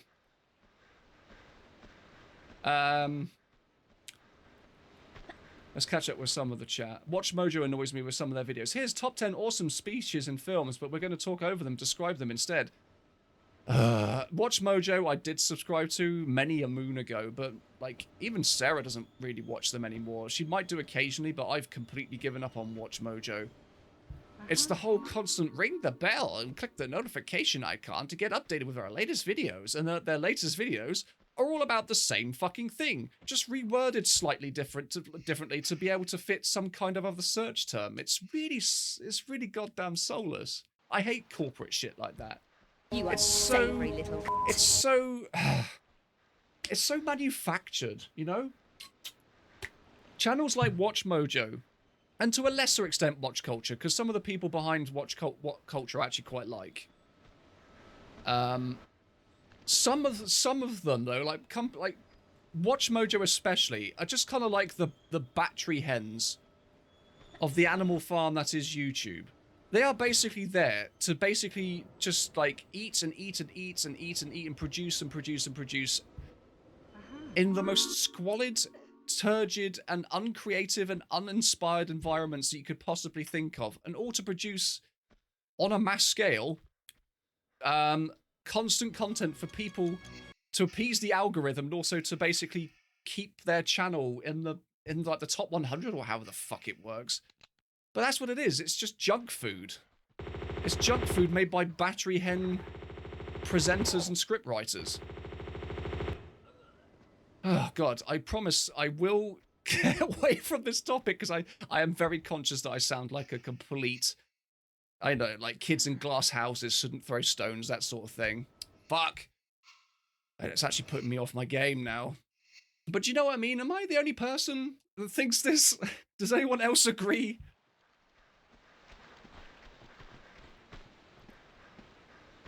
Cocaine and hookers. Thank you very much for the clip there, Bridgenti. Thank you very much. Yes, I'm very much just getting it out of my system and before tomorrow. So join me, won't you, on this wonderful magical mystery tour of rage. I am not alone. Thank you, Chazinator. Thank you.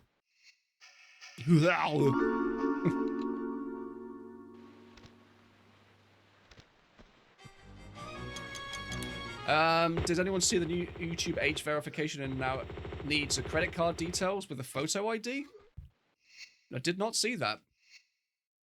I have not seen that. To be honest, like with the T's and C's of YouTube, I seldom keep as up to date as I probably should. It pisses me off too much, you know. It annoys me more than anything. Thank you very much for the bits there, Downit.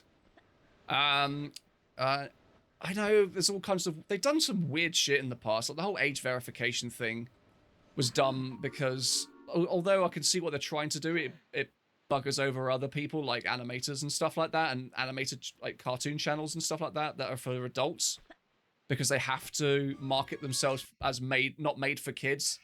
But because of that, then they lose revenue because they're not seen as much by like young adults and stuff like that. And I'm probably completely getting it mixed up, but that's essentially the basis of it. They're suffering because of this whole age verification thing and COPPA, was it? COPPA? It was the name of it at the time. So I just kind of, I've kind of just learnt in multiple ways to just tune myself out from all the BS that YouTube throws at me. Fire back, Lara, for fuck's sake. This is what I don't like about the M16. There we go. Copper huge feel. Is that what you're taking from this conversation here, Norsk? Excellent. Welcome to the chat, by the way, Norsk. Say hi to Norsk Chick, everybody. The artist formerly known as. And Jason Chester, thank you very much for the 25 bits. Steven says fuck word the stream. Fifen. Yeah. I like swearing. It's cathartic. You know, some people get uppity about it. And like, to each their own, but at the same time, it's just words. They're just swears. And they're just, like, swearing has actually been scientifically proven to help you cope with stressful situations and pain and all kinds of things like that. Just don't do it in a, I don't know, in a Baptist church or something surrounded by old people. You know, read the room, I guess. Don't go into a fancy dinner party and be like, oh yes, I'll have the cunting wine, please. That's not going to go down well. And your waiter is probably going to piss in your food. Swearing is therapy. The musical. It is cathartic. Fucking yes, it is. Are we on 90? Crap, can we get 10 more people to get 100? That'd be an absolute first for the channel if that was to ever happen. Oh, damn, I've been asking wrongly all these years. Yeah, I can imagine Jason Chester, who I'd imagine is actually quite a reserved and nice guy. Fuck. Just sitting in a very nice, well-to-do restaurant with their other half or whatever they're doing, and just be like, yes, I'll what would Sir like for dinner? Yes, I'll have the cunting wine and the bastardizing scallops, please. Ah, very good, sir. I've heard the cunting wine is a good year there. 1982, yes, a good year for cunting wine. You and Vic are totally like that. Excellent.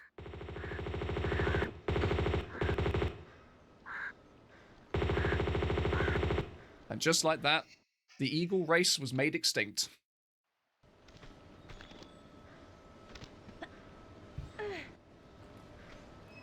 Right.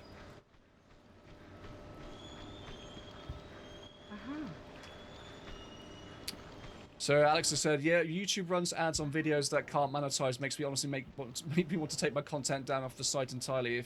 If I can't make money off it, then they certainly shouldn't be able to. I wouldn't say take your content off completely.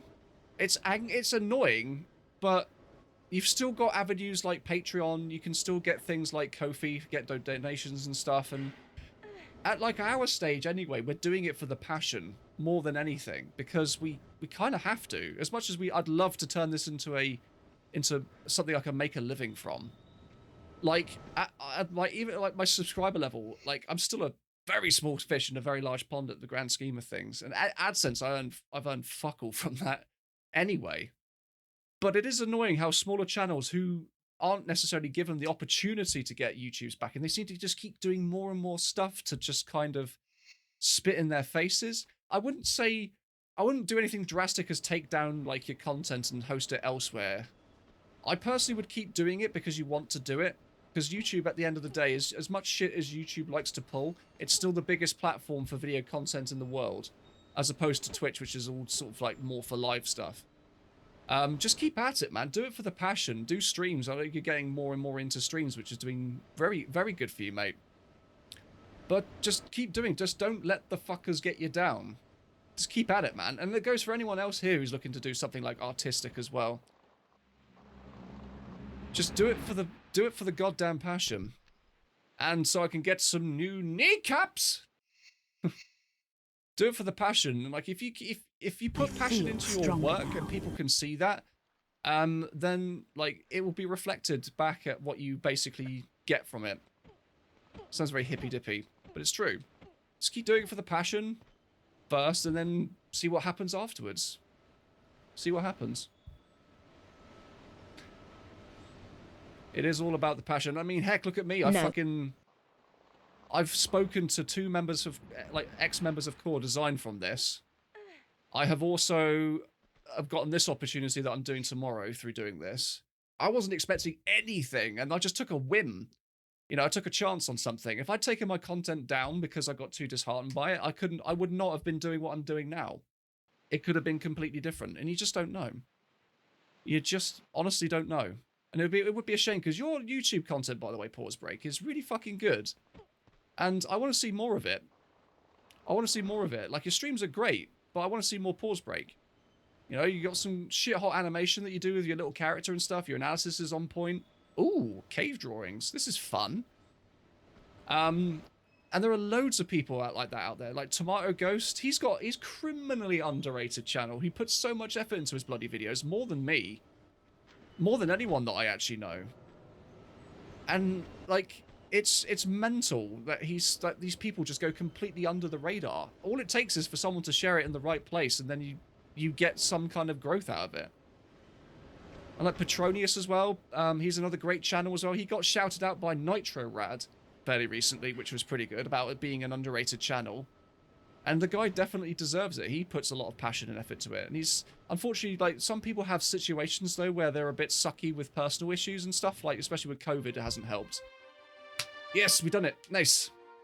But it's just all about kind of, like trying to find a motivation to keep pushing through, keep doing what you're doing, keep at it.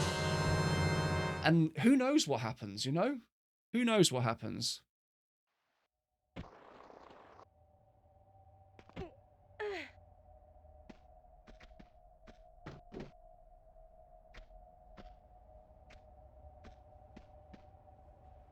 There we go. So I'm just going to save that.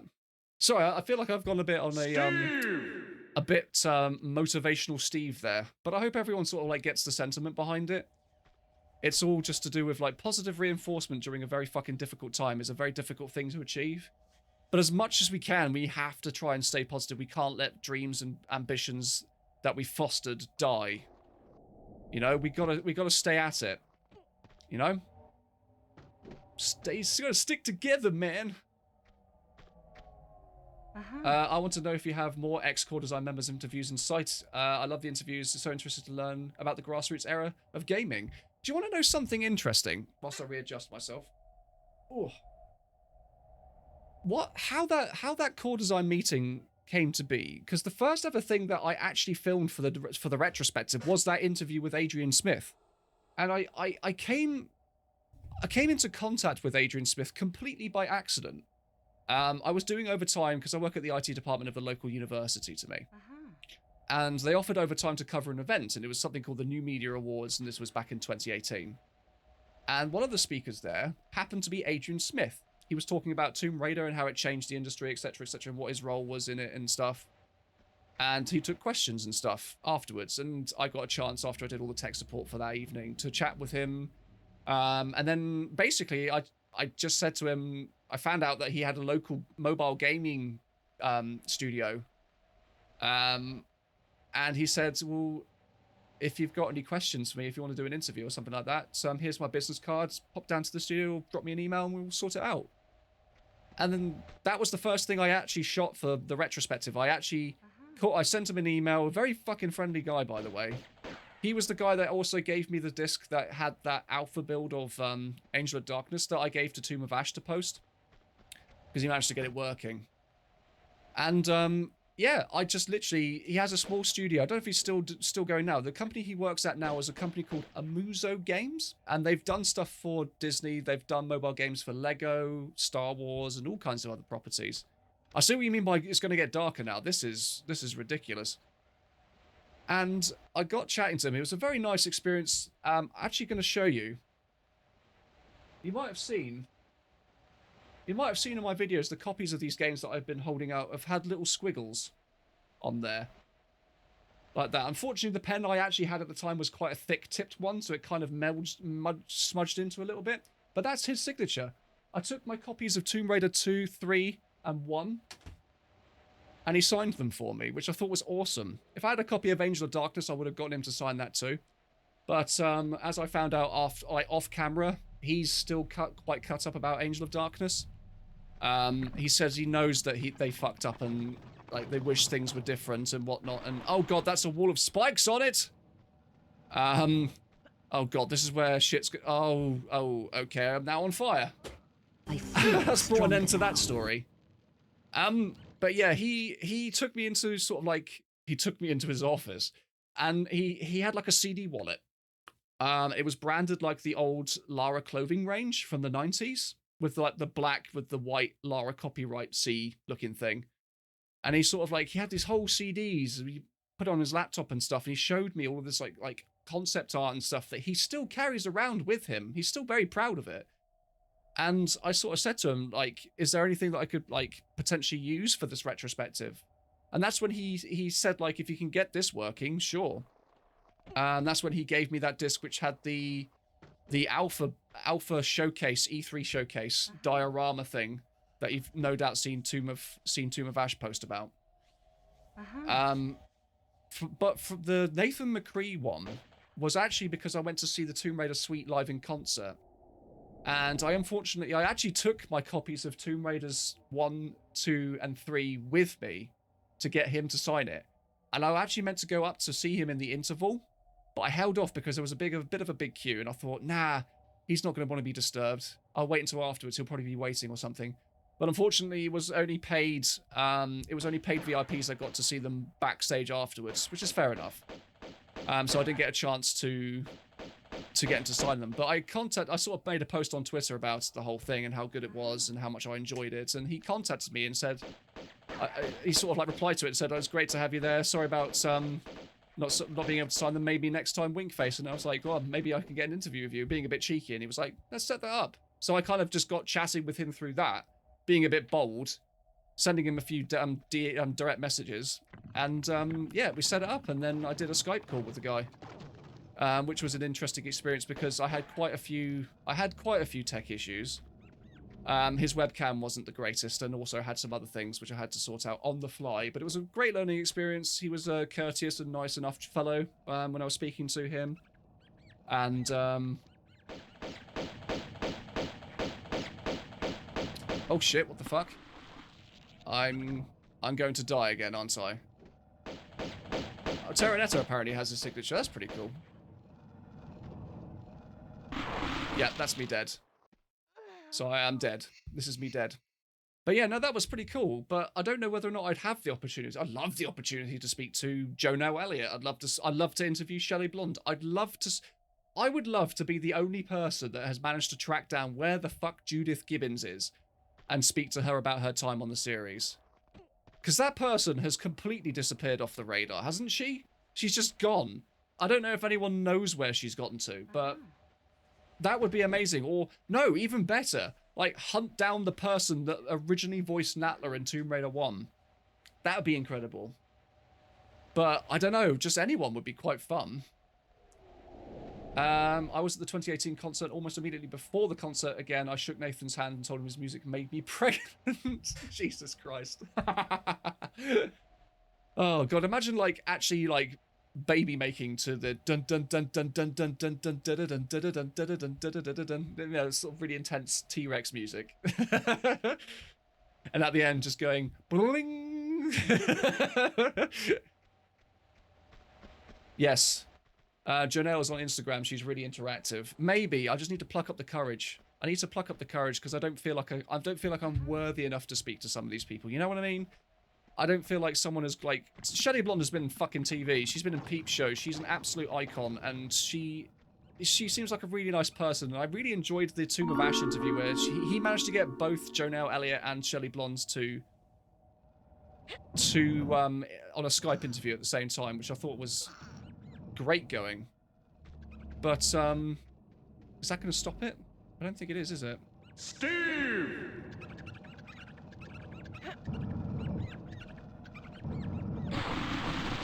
Well, that was a thing, wasn't it, boys and girls? Let's not do that again.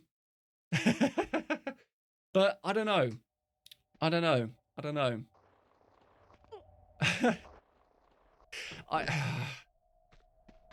I'd love to speak to Keely. Do you know what? Keely Hawes would be a great one. If I was to somehow get Keely Hawes, who's like arguably more high profile than both of them to a certain degree. And this is by no means a disrespect to Shelley and Jonelle. But it's just like, oh God, that would be incredible. That'd be incredible. Oh, Rapwins, thank you very much. More than worthy, and you make for an excellent interview with any of them. Thank you so much, dude. Thank you. It's all about having the confidence, I guess. Let's just push it this time. Embrace the dark side. You can only use a maximum of 3 flares for the next 20 minutes. Enjoy. Oh, shit. Okay. Hey, thank you very much for the bits, everybody. Thank you.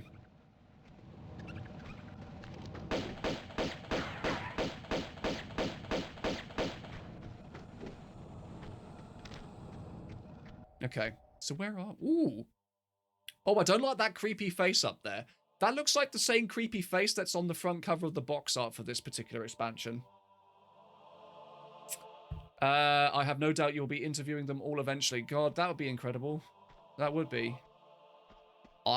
Yeah. The thing is, though, with these big sort of situations, like, anyone here heard of imposter syndrome before? They must have done. where you basically you feel basically like you're not worthy of the praise and the luck and everything else that's the good fortune that you receive. Those sorts of things make it very difficult for me to fight past it, if that makes sense. Like, I appreciate every good word and every bit of critique and every like good thing that people have to say about me and my channel. Like, the amount of praise I get is just staggering, and I'm not using this as a humble brag, but it's just more like I'm just surprised that people like it so much, you know? More than anything I ever expected. But it's just dealing with that and not thinking, oh yeah, this is just a fluke, you know, you're not a one-timer, and also blocking out some of the idiots that pick it, like, any kind of announcement. You know who they are. Adam Joel, thank you very much for the follow. I sense a trap. Let me look at these. These people look like the invisible monks that I had to fight in that last secret area. I feel like I'm gonna need to introduce them to Captain Buckshot.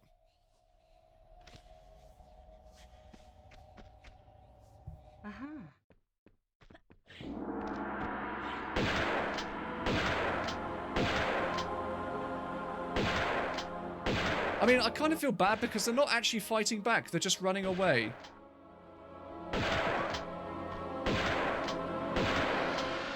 Yeah, they are just kind of running away a bit, aren't they? I just gunned them down mercilessly. I feel that way about what I've done in the music business. Mate, don't. Like, you have got to have some fantastic gigs, mate, and you've played with some amazing people, and you're one of the nicest motherfuckers that I actually have ever met. And you deserve all the high praise that you get, man, and all the opportunities and good fortune you've had, dude. Like, shine on, man. Fucking great. Justice for monks. Thank you very much for the 10 bits there, Raider Mama.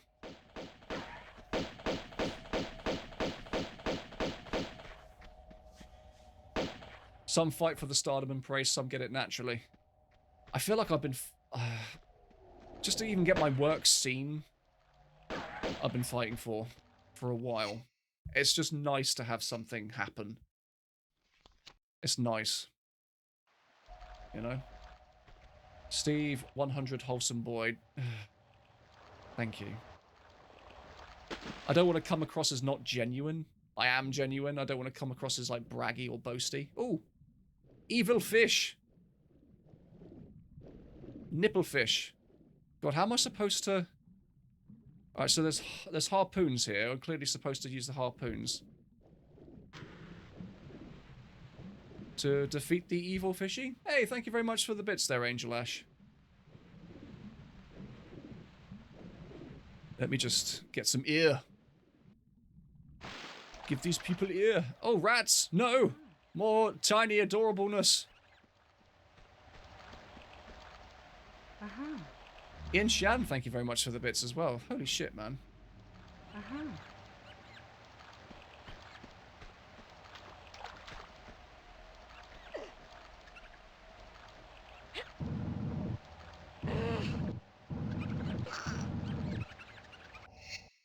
Just heal there.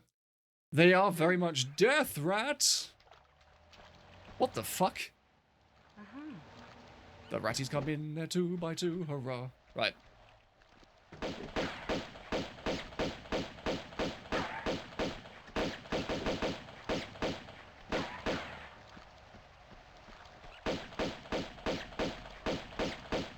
So many of them as well. It's like a factory of them down here. They do quite famously breed quite quickly, don't they, in real life? It's fucking awesome to see you grow, dude. I'm like so psyched for you. Thank you, and I thank you very much for sharing my legend video earlier today, by the way. Like having people like you, Terranetta, Tomb of Ash, Jason Chester, Jason Walker, I'll get the right fucking surnames this time, Gaming Mum Confesses, and so many other, like, Corey Croft, oh god, like, and Raidercast, Dean Coprey, like, huge prolific figures, at least in my opinion, to the community that have no doubt been around for years, like, bigging me up and just somehow thinking that I'm, you know, I'm good, you know. It's mad. It's mad. I've not been a part of the community, I don't feel like, for fucking forever. I feel like I've joined in quite last minute. But yeah, it's just crazy to have them singing singing Yankee Doodle about my stupid videos on the internet. It means a lot. It means a whole ton. Like, everyone here. Alright, have a good day, Steve. I'm going to make your Atlantis stream tomorrow. No worries, man. Keep your ear to the ground and just maybe keep a tab open for the stream and you'll know when it's going to happen. I'm very much looking forward to it. Very excited. Oh, there's a ladder up there.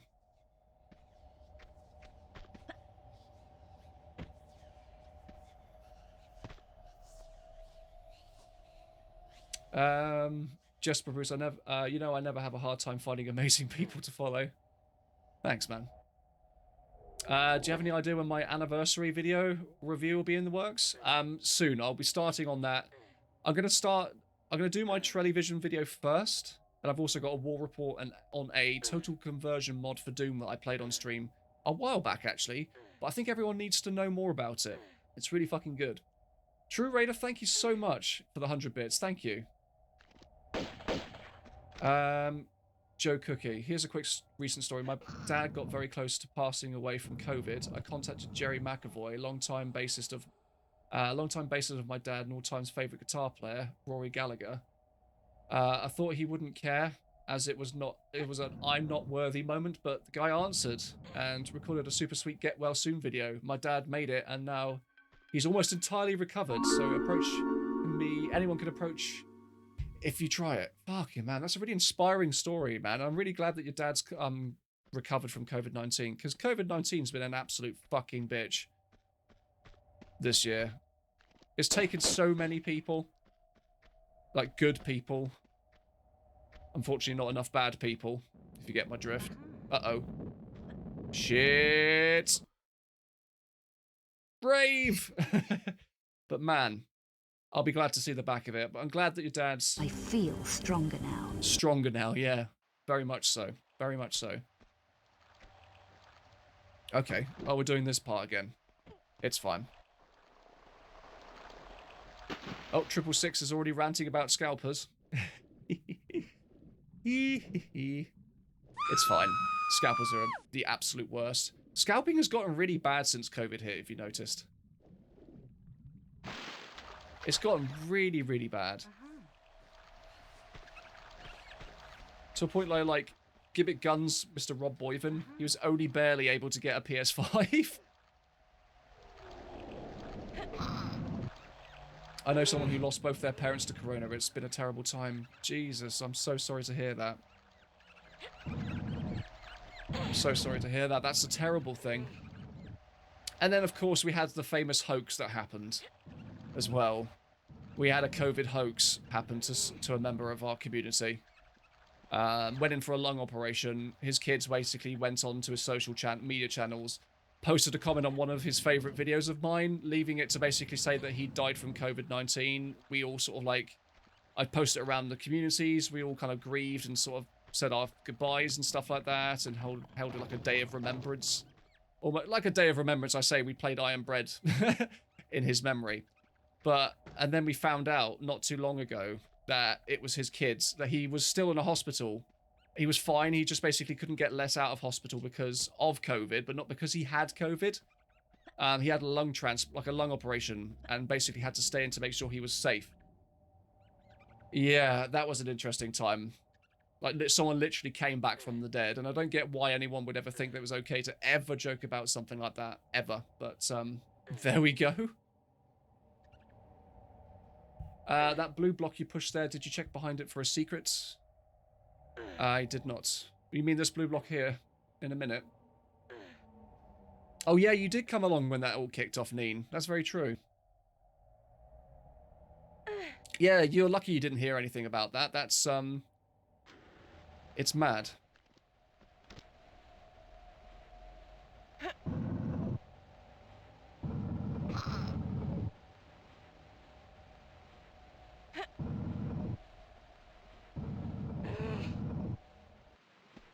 Okay. So you reckon there's something behind this block? Yes, there is! Nicely done. Well played, core design people. Did you know there's a way to get entirely stuck on Tomb Raider 2? When I did the oil rig level, I originally thought that you had to trap the guards. It turns out you had to kill them, and I couldn't kill them. Saved before I realised that I had to start over from the start. Oof. That's unlucky illustration. That is unlucky. Yeah, the way you have to break out, you kind of have to make the guards shoot out the windows and then either just pelt it through the window and avoid getting shot, or let them kill each other by accident. It's very strange. COVID doesn't directly kill us. It makes you weak enough so you can die from any bacteria, pretty much. Reminds me of the AIDS epidemic, if you ask me.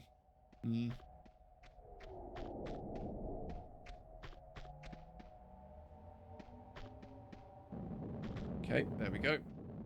Let's let Mr. Boulder come past. There we go. Thank you. Hello, Mr. Boulder. How's your family?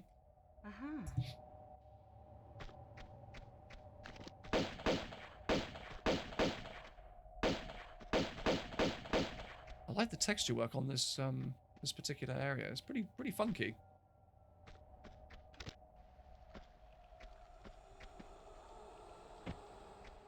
I like the atmosphere track as well. Like the distant groaning.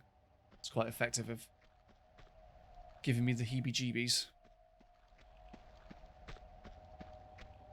Yes, this is from the Floating Islands, isn't it? Oh, that's weird. Look at the top of the... Hang on, let's see if I can do it again. Oh, I can't replicate it. I made the top of the level spaz out a little bit when I did that. Ah, that gate at the back of that room's open now. Awesome. How do I get down? Safely. Softly. Secretly. Right now. Saving. Won't stop Lara from raiding more tombs. Certainly. Certainly won't.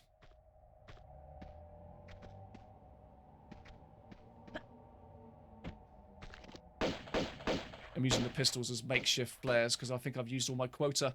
It was 3, wasn't it? Whoever set me the challenge.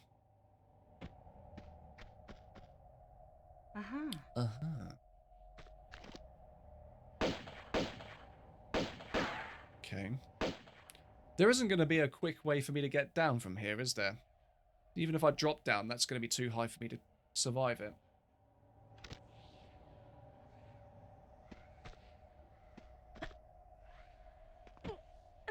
Okay, cool.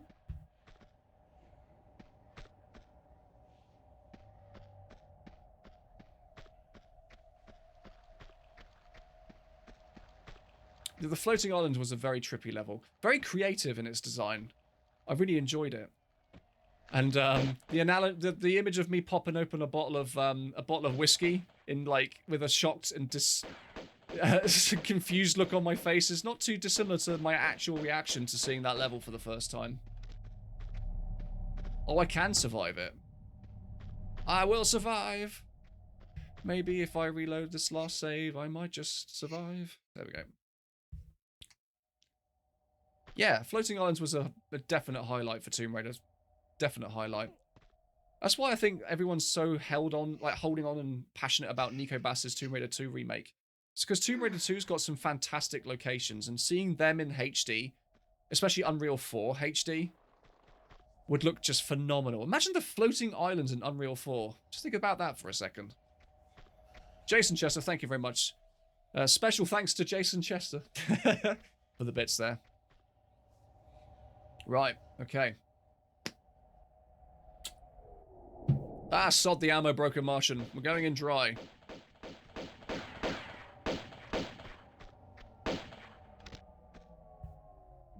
Many thanks again, indeed. Whoa, what the? Big question. How did these people get in before me? Good God. How much armor do they have? Sorry? Fuck me sideways. Right, okay. Shot the gun.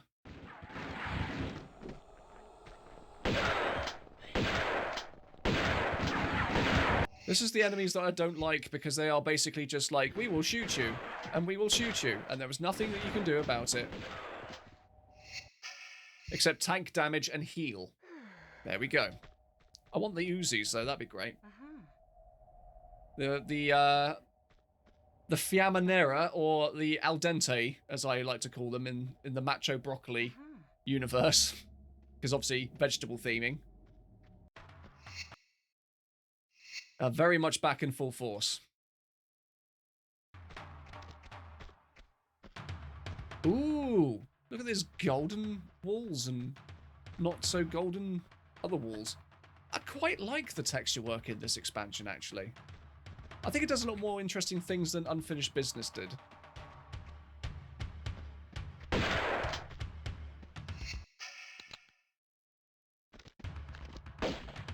This part is hard if... Oh, what? So I shouldn't have killed the monks? Fuck's sake. Oh well. We'll see how we go. You're watching the Macho Broccoli Tea today. Excellent. I've had a couple of people buy the Egyptian Adventure gift shop t-shirt design that I made. What's this? Molten gold? It is, isn't it? Either that, or we're in the world's first underground river of piss. How magical, how majestic.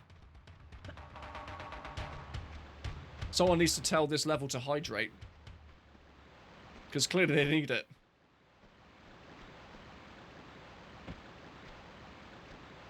Oh shit.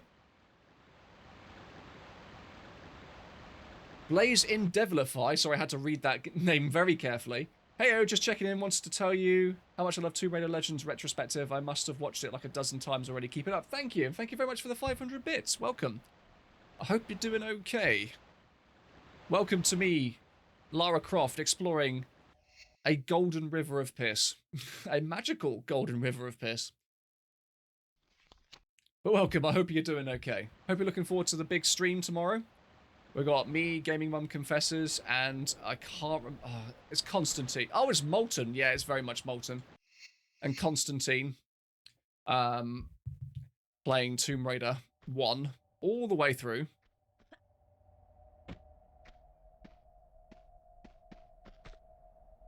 Let's try it this way. This isn't going to go well, is it? This isn't going to go well at all. Death piss. I mean, pale ale would have been the nicer analogy to compare it to, but piss is just funnier. Molten piss. Molten red hot piss.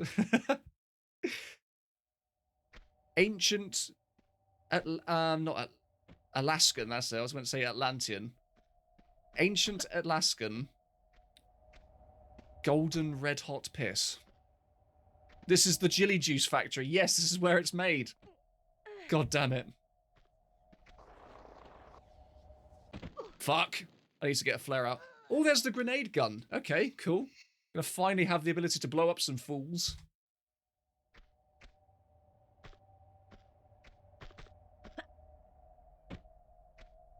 Thank you very much for the bits there, Hi and Chimi. That's piss if they need to drink more water.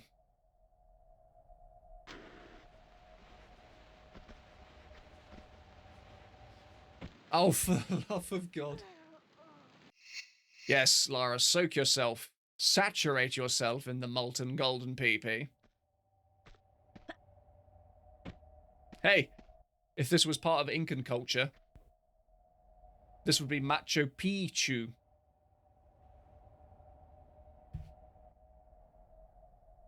I'll see myself out.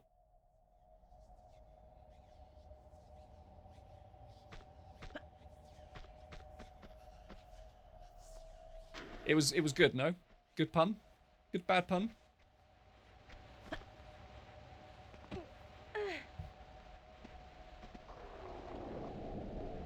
Don't you be judging me, mean speech. Kind of love it though. Excellent. This is the desired effect there. And I hope someone clipped it as well. For the love of God! More clips, Winston, more. At least her death in that makes slightly more sense than TR2's magma water. Yeah. Magma water never really worked. I think lava looked best when it was a solid texture like this and TR1's lava, but... No. At least she's not doing a Team Rocket like last time. Oh god, yes, the Oh, the Mists of Avalon custom level, where if you went into the lava, she's shot up into the air, accompanied by like a devil choir, and then just got zooked back into the floor again. The first time that happened, I think you can even see the moment someone clipped it. I genuinely didn't know what to think. I didn't know what I was looking at. It was genuinely a moment that will live forever in my brain as a complete confusing what the fuck. I don't know. You know, it's... Oh, Jesus. Right, so now that I've got the grenade gun from the Golden Fountain of Piss. Awesome. Yes, I did ascend. Rather spectacularly. For a second, I left for a second and now there's liquid gold. What the fuck? Not liquid gold. Liquid piss. That's the canon now. We've recontextualized this particular area. Forever now it'll be known as the piss rivers of Alaska.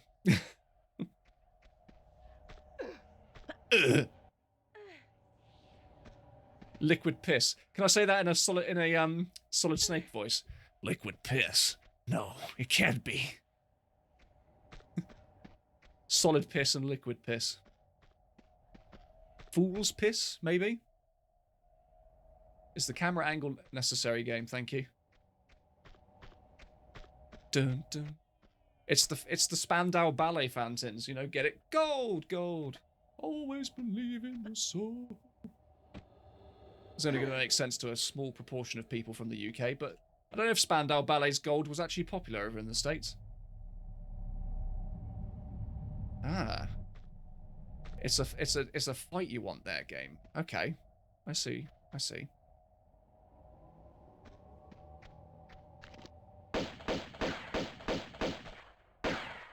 Aha.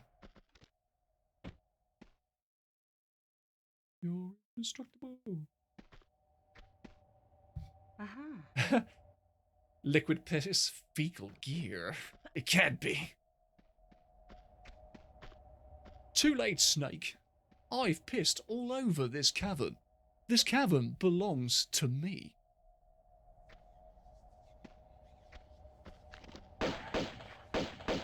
Gonna crack out any excuse to crack out the bad Cam Clark impression.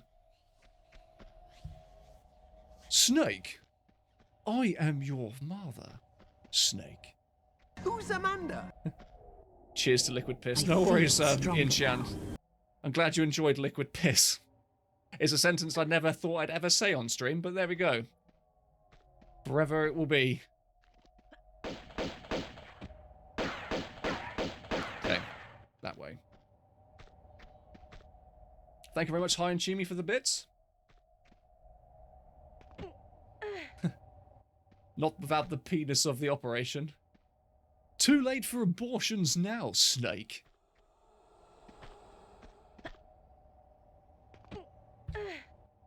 By the way, if I was to do that Cam Clark, if I was to narrate all of Natla's lines tomorrow as bad Cam Clark, would people be able to? Will people donate for that? For that incentive? If I was to read out Natla's lines like, too late for abortions now, Snake. Just to really confuse my audience. Ooh, there's flares down there. I don't need them, though. I have all this gold. Hey, Lonely Moon Chronicles. Welcome. How you doing? Welcome to the molten magmas of Alaska piss.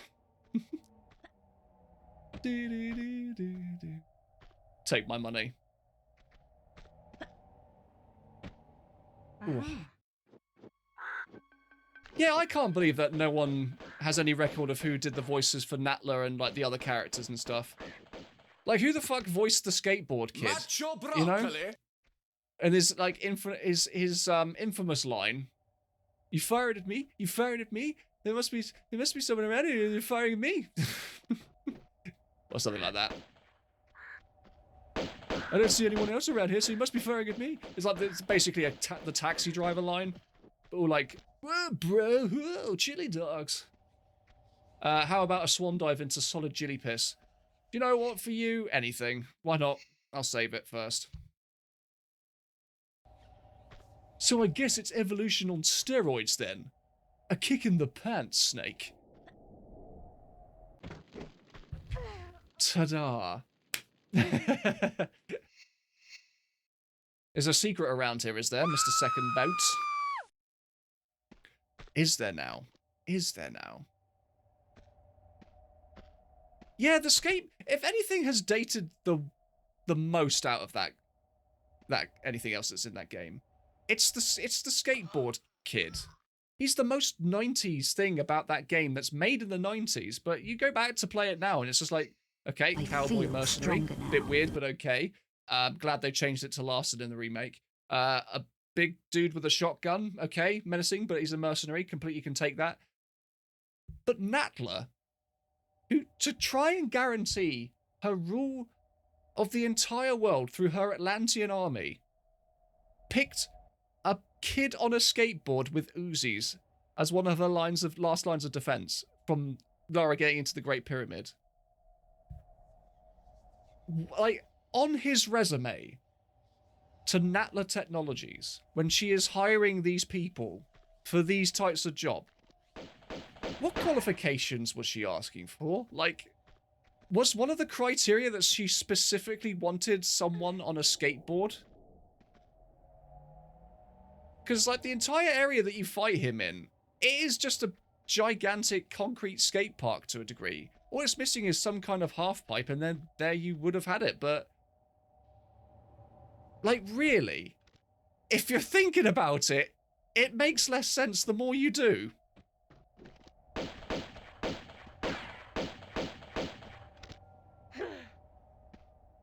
Oh. It's funny, though. You can't be mad at it. It's just funny more than anything. Like a street style skate park. After looking at your Chronicles review, how did Pierre survive that fall? Maybe Larson came to get him or something? I don't know. Maybe he was down there and he had some kind of like Italian like maid or something like that, or nurse, like nurse him back to life or something. Or one of the locals, you know? It sort of turns into a weird Tomb Raider version of Dances with Wolves, or Avatar, where he gets taken in by a member of the local people and learns their ways, and then has to fight, fight for their right to stay against the big man, big corporation person. Dances with broccolis. I don't know. I don't know what you would call it. Yes, you specifically hear his bones crunch, which is even funnier. You hear his bones crunch, and like that in any Tomb Raider game signifies, it's the audible cue that to signify that you have just done fucked up, son. And yeah, it's a prequel to Tomb Raider 1. So that's interesting. Where's this secret, by the way? Is it down there? I have a feeling it's possibly down there. What do we reckon? We did hear Larson's bones crunch as well, especially when he got tossed aside by that big snaky serpenty duty thing. Technical term.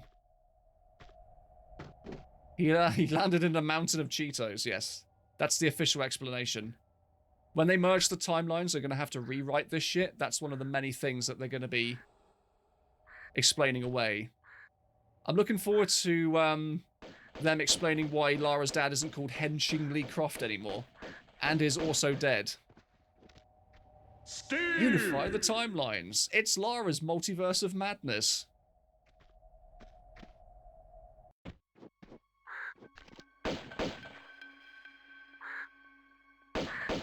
So apparently molten gold lava piss doesn't affect eagles. But it does definitely affect me. Red like lava or something. I don't know. Okay. Let's do red like lava or something. If I can actually unlock my phone, because my fingers not being recognized by the fingerprint sensor. And there we go. Got a nice red there for you too. So very much, Lee. And thank you very much stronger now. Downit 89 for the bits, and hi and Jimmy. Thank you. Thank you. Right, so what do we reckon? Do we jump over this? Let's give that a try. Let's give it a save, actually. All Laras exist at once in the same body, and they scream. It's almost tempting for my Shadow of the Tomb Raider video to do like an end game-esque thing. You know? It's just like bring all the Laras through, have them fight something, and then all merge at the end or something. Oh shit.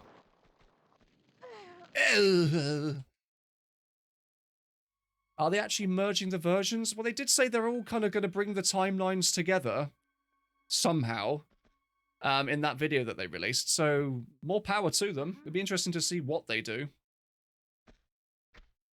I would love to try and probe them tomorrow about it, but I think they, like, bless her, like, she's brand new to the whole Tomb Raider community in Nihar, so... Oh, damn, that was so close. So quizzing her about stuff like this probably wouldn't be the most fruitful of bounties to harvest. Zelda CDI style Lara, which one's that? Gee, it's so... Sure is so boring around here, raiding all these tombs. Nothing really, just spending points. I need to find better things to spend for you guys and gals to spend points on. I just haven't thought of anything yet. Hey, there we go.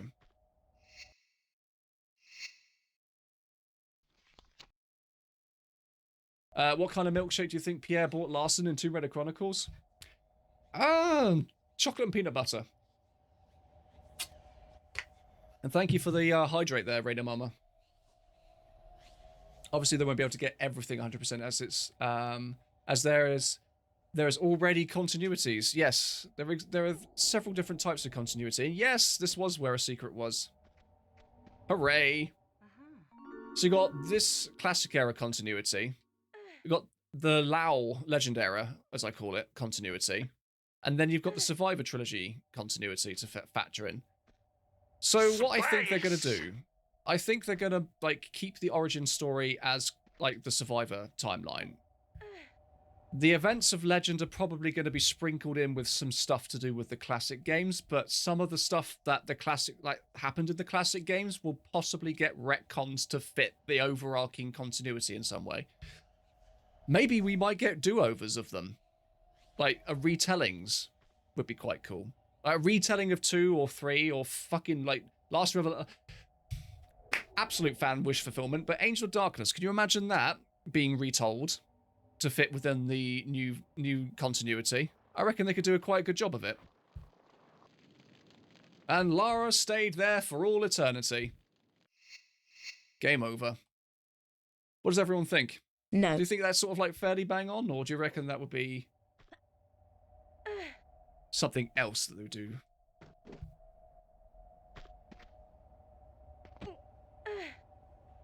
I was going to say, I'd love to know how Angel of Darkness was supposed to end. Yeah, if they redid Angel of Darkness, perhaps, that'd be quite an interesting thing, perhaps? I don't know. Like, have them going to the German castle that she was supposed to, and all kinds of other places that were cut. You know? I don't know. Could be interesting. Interesting times ahead, that's what I think. I'm more positive about it than I am negative. It's good that they're actually, like, recognizing that people like the classic games and that the classic games still exist.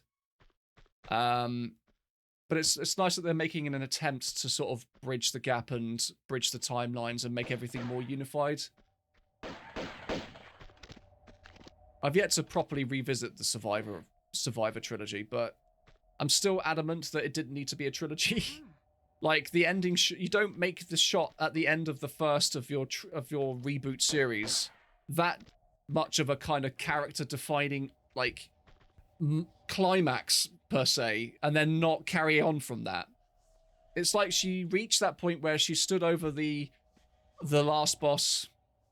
She stood over the cliff of where she sent the last boss off from the first reboot game. Can't remember the name of the character. Really does escape me.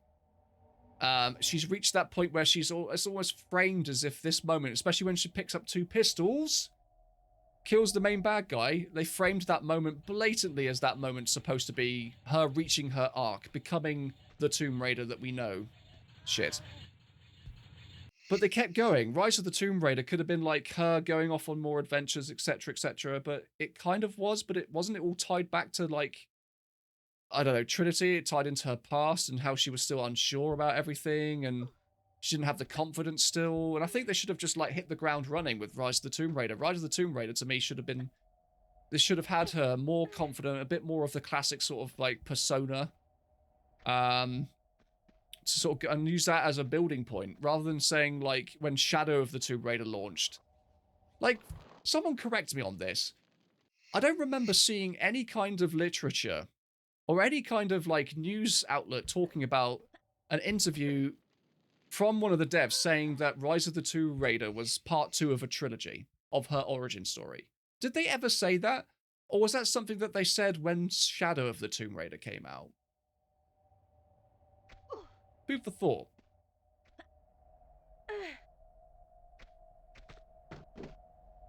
Because I don't think they did, which sort of lends credence to my theory even further.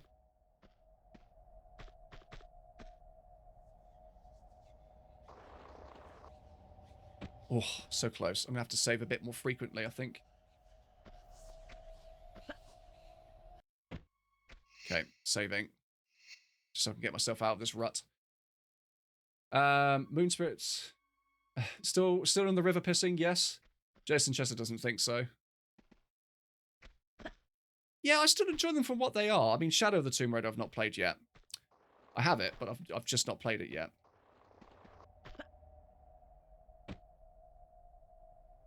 But, there's just very, unfortunately, derivative of other things, like Uncharted is one big thing that they're very much taking the same inspiration from mechanic-wise. As much as they want to sort of try and differentiate it from that by adding in crafting and campfires and like pickaxe climbing and stuff like that, they are essentially the same beast, albeit that Uncharted has more of the wisecracking, wink and nudge nudge Indiana Jones type mood that Tomb Raider used to have. But they're still competently made games. I wouldn't hate on them for like any particular reason to do with that. I wouldn't even hate on them full stop. But yeah, the reboot series is where they tried to do new things with the series to change its identity. But the thing is, though, from what they've done so far, they've changed it in a lot of people's eyes too much to a point where it's not really recognizable as its own franchise anymore. If it wasn't for the name Lara Croft of the main character, you wouldn't know it's a Tomb Raider game, would you? You wouldn't be able to look at the main character, how she's designed, and you wouldn't be able to sort of say, oh yeah, that's Lara Croft, unless you were told it. I guarantee, if you were to do a blind test, actually, it'd be interesting to see. If you did a blind comparison test, and you were to show them an image of what Reboot Lara looked like in TR 2013, and if you were to sort of say to them, oh, what game is this? Show them random screenshots with this character in, maybe. What would people say? Would their first instinct be Tomb Raider? I wonder. Would it have been Tomb Raider? Or would it have been something else? What do we reckon? Interesting food for thought. Interesting food for thought. Yeah, I do find it kind of funny how, like, a game called Tomb Raider, she doesn't really like exploring tombs unless she really has to. Like, most of the tombs in Tomb Raider 2013, most of the tombs were optional, which I found quite hilarious. I get it's supposed to be she's, like, not the Tomb Raider yet, so she's still working things out, but come on. What do you mean I left it? I didn't leave it, I picked it up.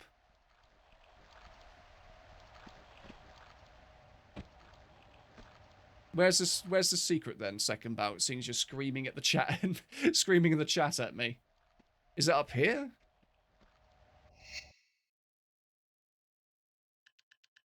Wait. What?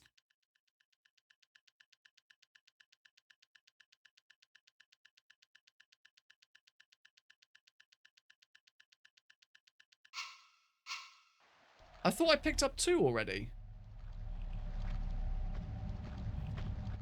Okay, hang on. You made the save before I picked... What? Oh, no, I saved over. Oh, that's a pain. I thought I fucking saved after I picked the damn thing up. What? No!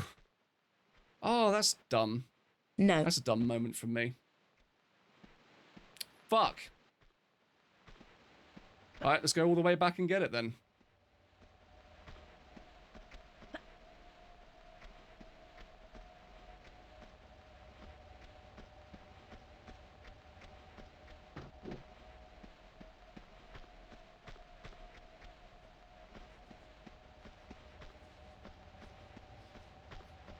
Ah, good, it doesn't keep moving. That's fantastic, and I can still jump over it.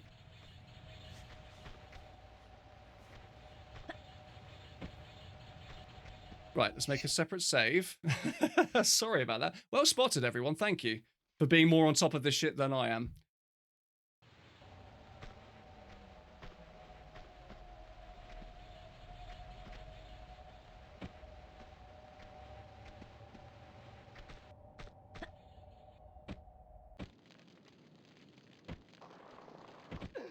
Ugh. Right, let's load it again. Bub sees both Laras every day around the house, but only says, aha, it's a classic Lara, but never says it's a survivor Lara. Do you want to know else that's quite funny? I saw something, I think someone in my community posted it on my Discord. But the someone saw that the Funko Pop for both Laras, the classic version, is more expensive at the moment to buy than the survivor one. The survivor one's still really dirt cheap. There you are, you little shit. Come here. Auntie Lara needs some gold. Thank you very much. Now I'm going to save. Let's try that again. I really want that Funko Pop of Ace Ventura. I wish I bought it when I knew about it being out, because it's stupid expensive now. Super rare. Gardener Dado, last of the party, but fashionably late. How you doing, buddy? Okay, cool. Oh, yes, State of Play. That's thank you for reminding me. We're going to be watching that together. Thank you for reminding me. That's a very good point. So we've got 5 minutes until the State of Play happens. And then we're all going to be sitting down and watching that together as a family.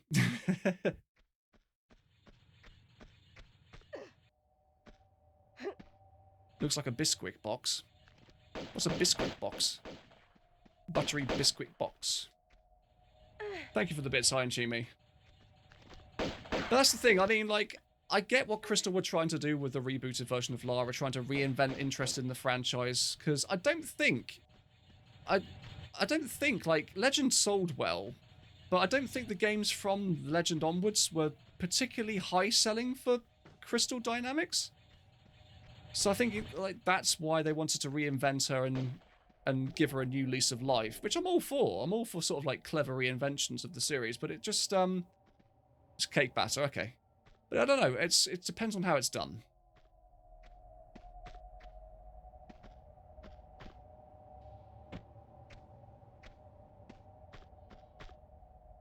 In TR1, did the compass actually do anything? It pointed north, and that's it. It possibly did something that I didn't use.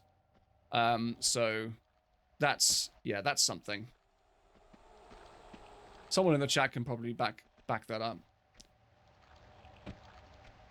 Thank you very much for the bits for Raidamar and Forfeit Spawn. Oh god, it's a polar bear.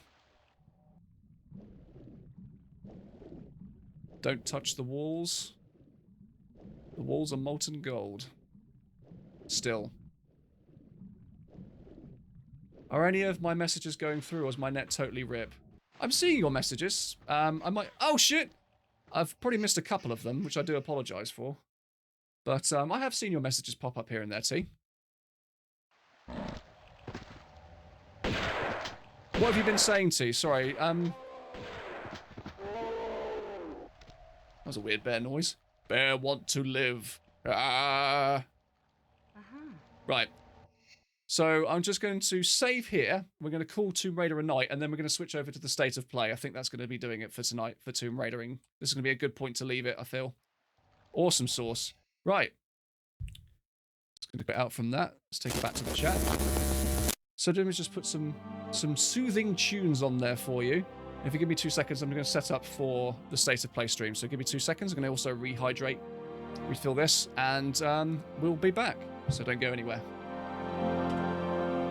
You unsavory little cunt.